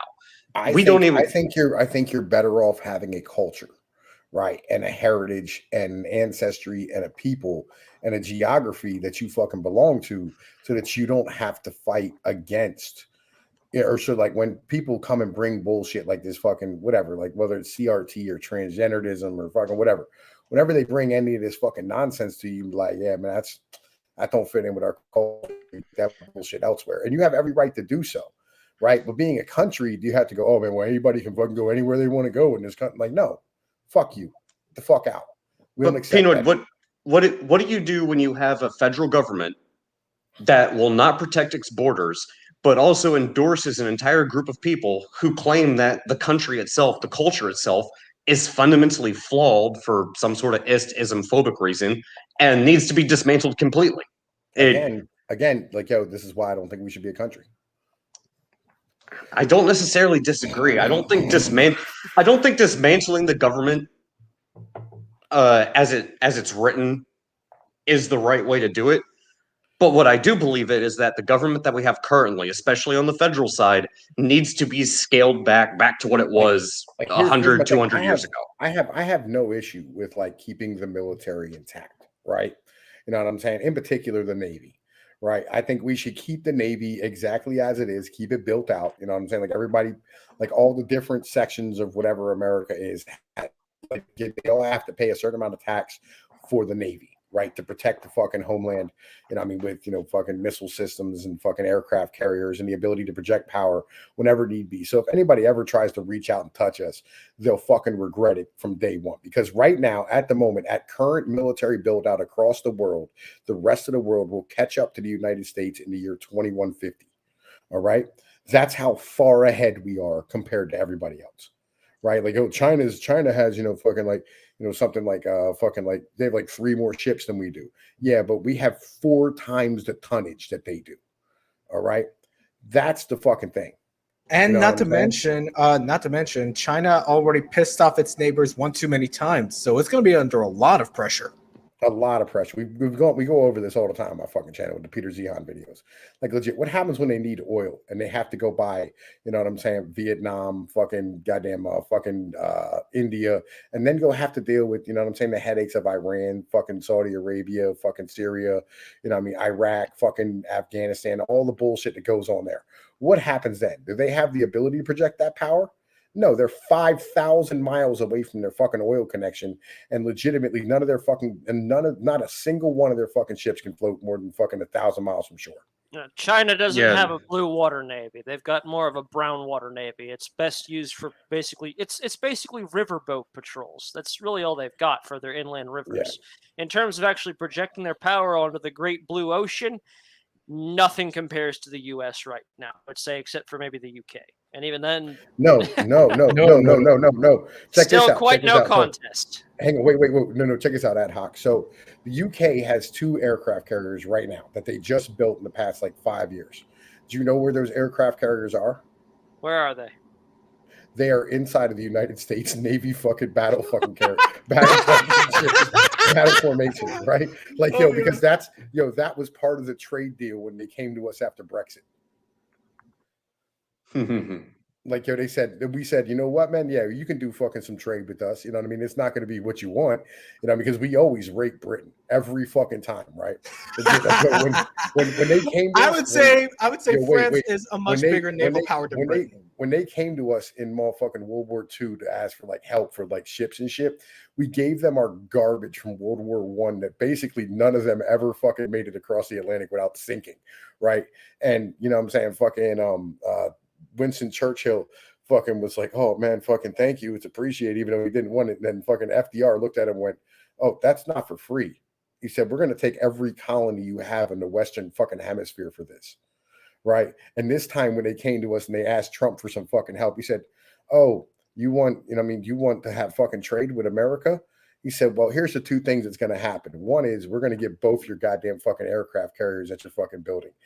They're going to go into our fucking battle fleet, right? And the second one is, that fucking financial center you have in London that washes all those fucking euros and dollars and shit going in and out of Europe? He said, yeah. Well, yeah, that's going to Chicago and New York. That's ours now too. Right? We always rate Great Britain. Like, fuck Great Britain. They have dick.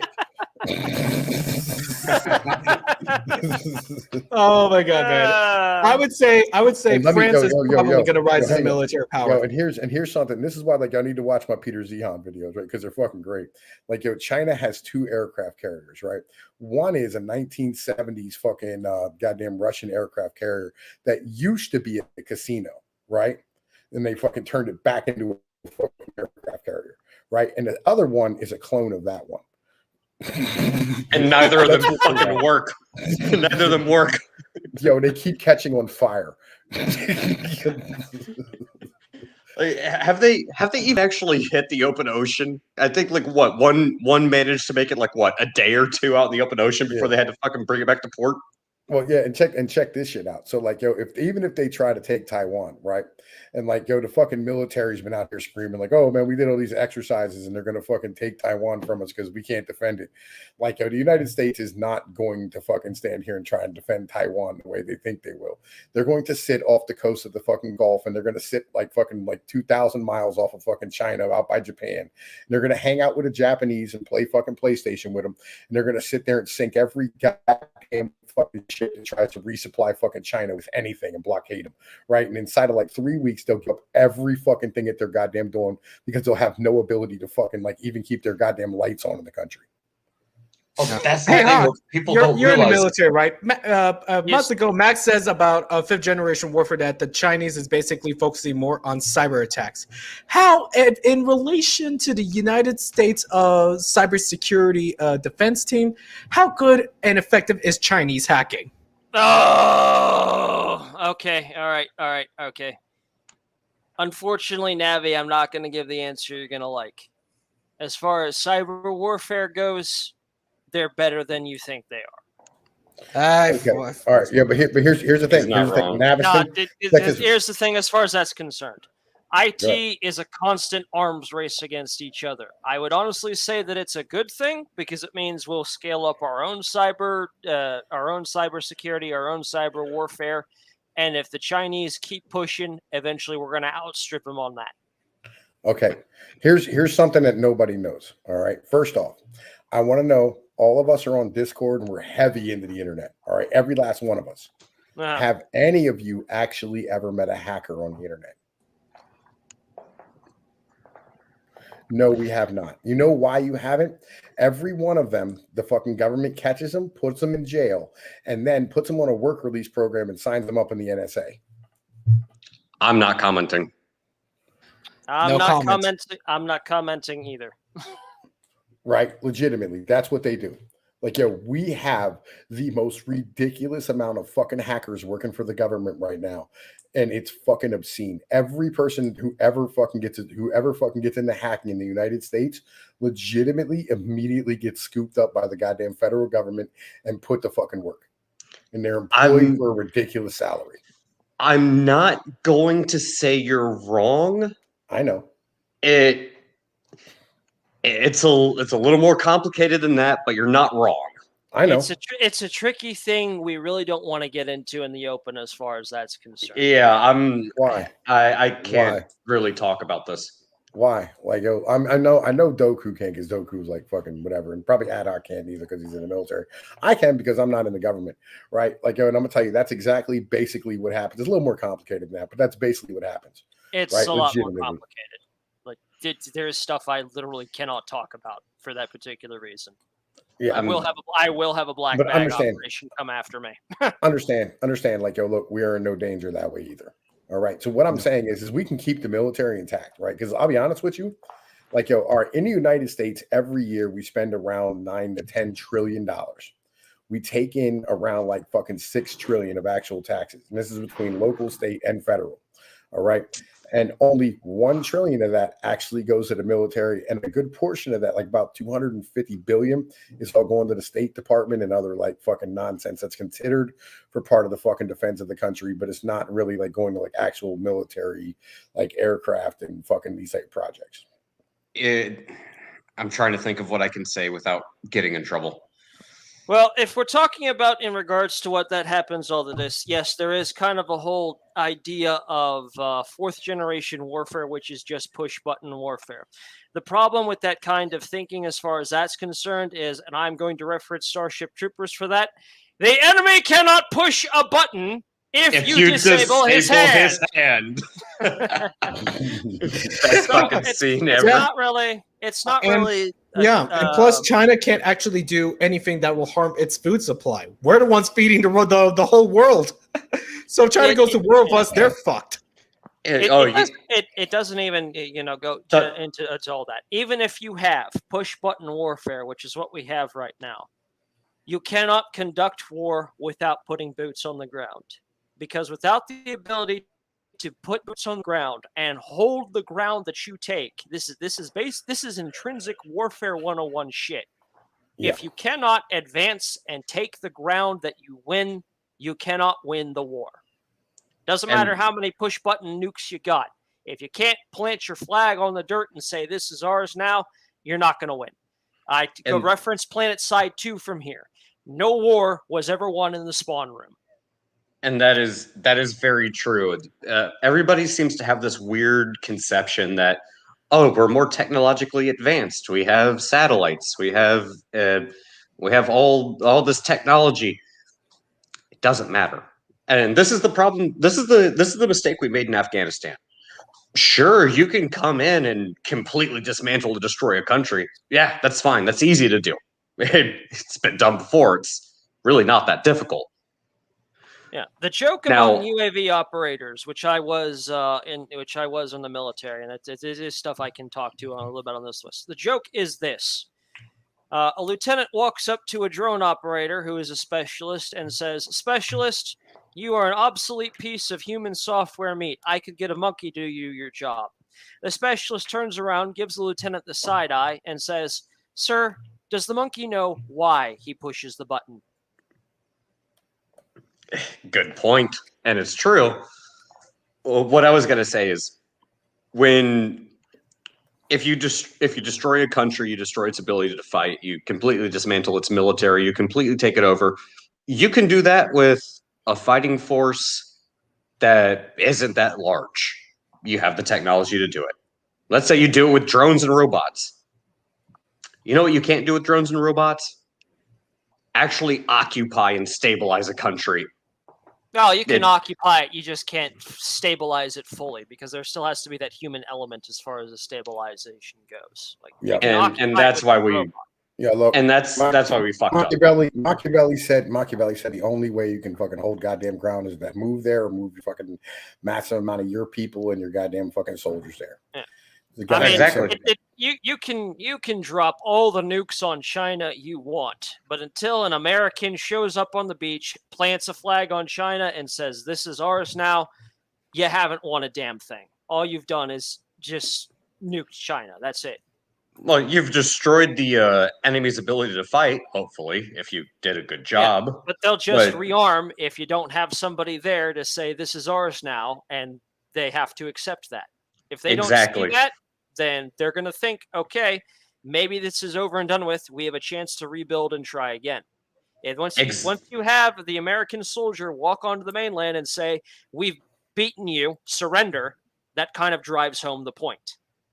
Exactly. That is the point. You can destroy the enemy's ability to fight, but it doesn't just because you destroyed the enemy's ability to fight and you've destroyed their military, you've dismantled their ability to put up a resistance, does not mean you won. And let me say this, all right? There are many examples throughout history of goddamn fucking empires who have risen and fallen because of trade, all right? There is a lot of this, right? Real shit. And the one goddamn, and I'll give you examples. You know what I'm saying? The Spanish fucking Empire and the goddamn Americas. Oh yeah, so true. Why did they fall to shit? Yo, because like fucking trade was broken down and they ended up not being able to hold the fucking ground because they didn't have the money to pay for the wars. Right? The Phoenician Empire, the goddamn fucking fucking the empire in fucking France and Britain when the goddamn when the Ottoman Empire came about, right? And I mean, it ended up taking over the fucking Silk Road connections and wouldn't let the goddamn trade come through. Tons of people fell down. Tons of countries fell down. It's the whole reason the fucking the era of exploration happened, right? And countries rose and fell during that time. It's a reason why the Danish fell, right? There's a reason why these countries fall to shit, and it's because of the fact that they stand here, and I mean, don't have the ability to trade. And that's what we can take away from China at any given time we want to. You know what I'm saying? It is what it is. Yeah. You know what I mean? And that's what we'll do. And that's all we have to do. The only reason China's as big and as powerful it is right now is because of the fact we've been protecting their fucking trade for the past 30 years and allowed them access to markets that they've never had access to in their entire lives. They've never been a seafaring empire. They've always been a land goddamn fucking empire. That's what they do. They're a land-based goddamn fucking country.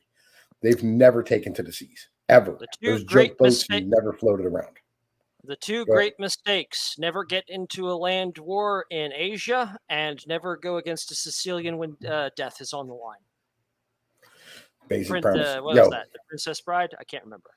Yeah, I don't remember either. But it sounded good, so I'm gonna let it go. You know what I mean? It sounded good. I'm gonna tell you what though, man. Look, I'm getting tired. I'm gonna go home. I'm already home. I'm gonna go to my fucking bedroom and go to sleep because I'm about dead at this point. Ad hoc. Did you enjoy this? Right.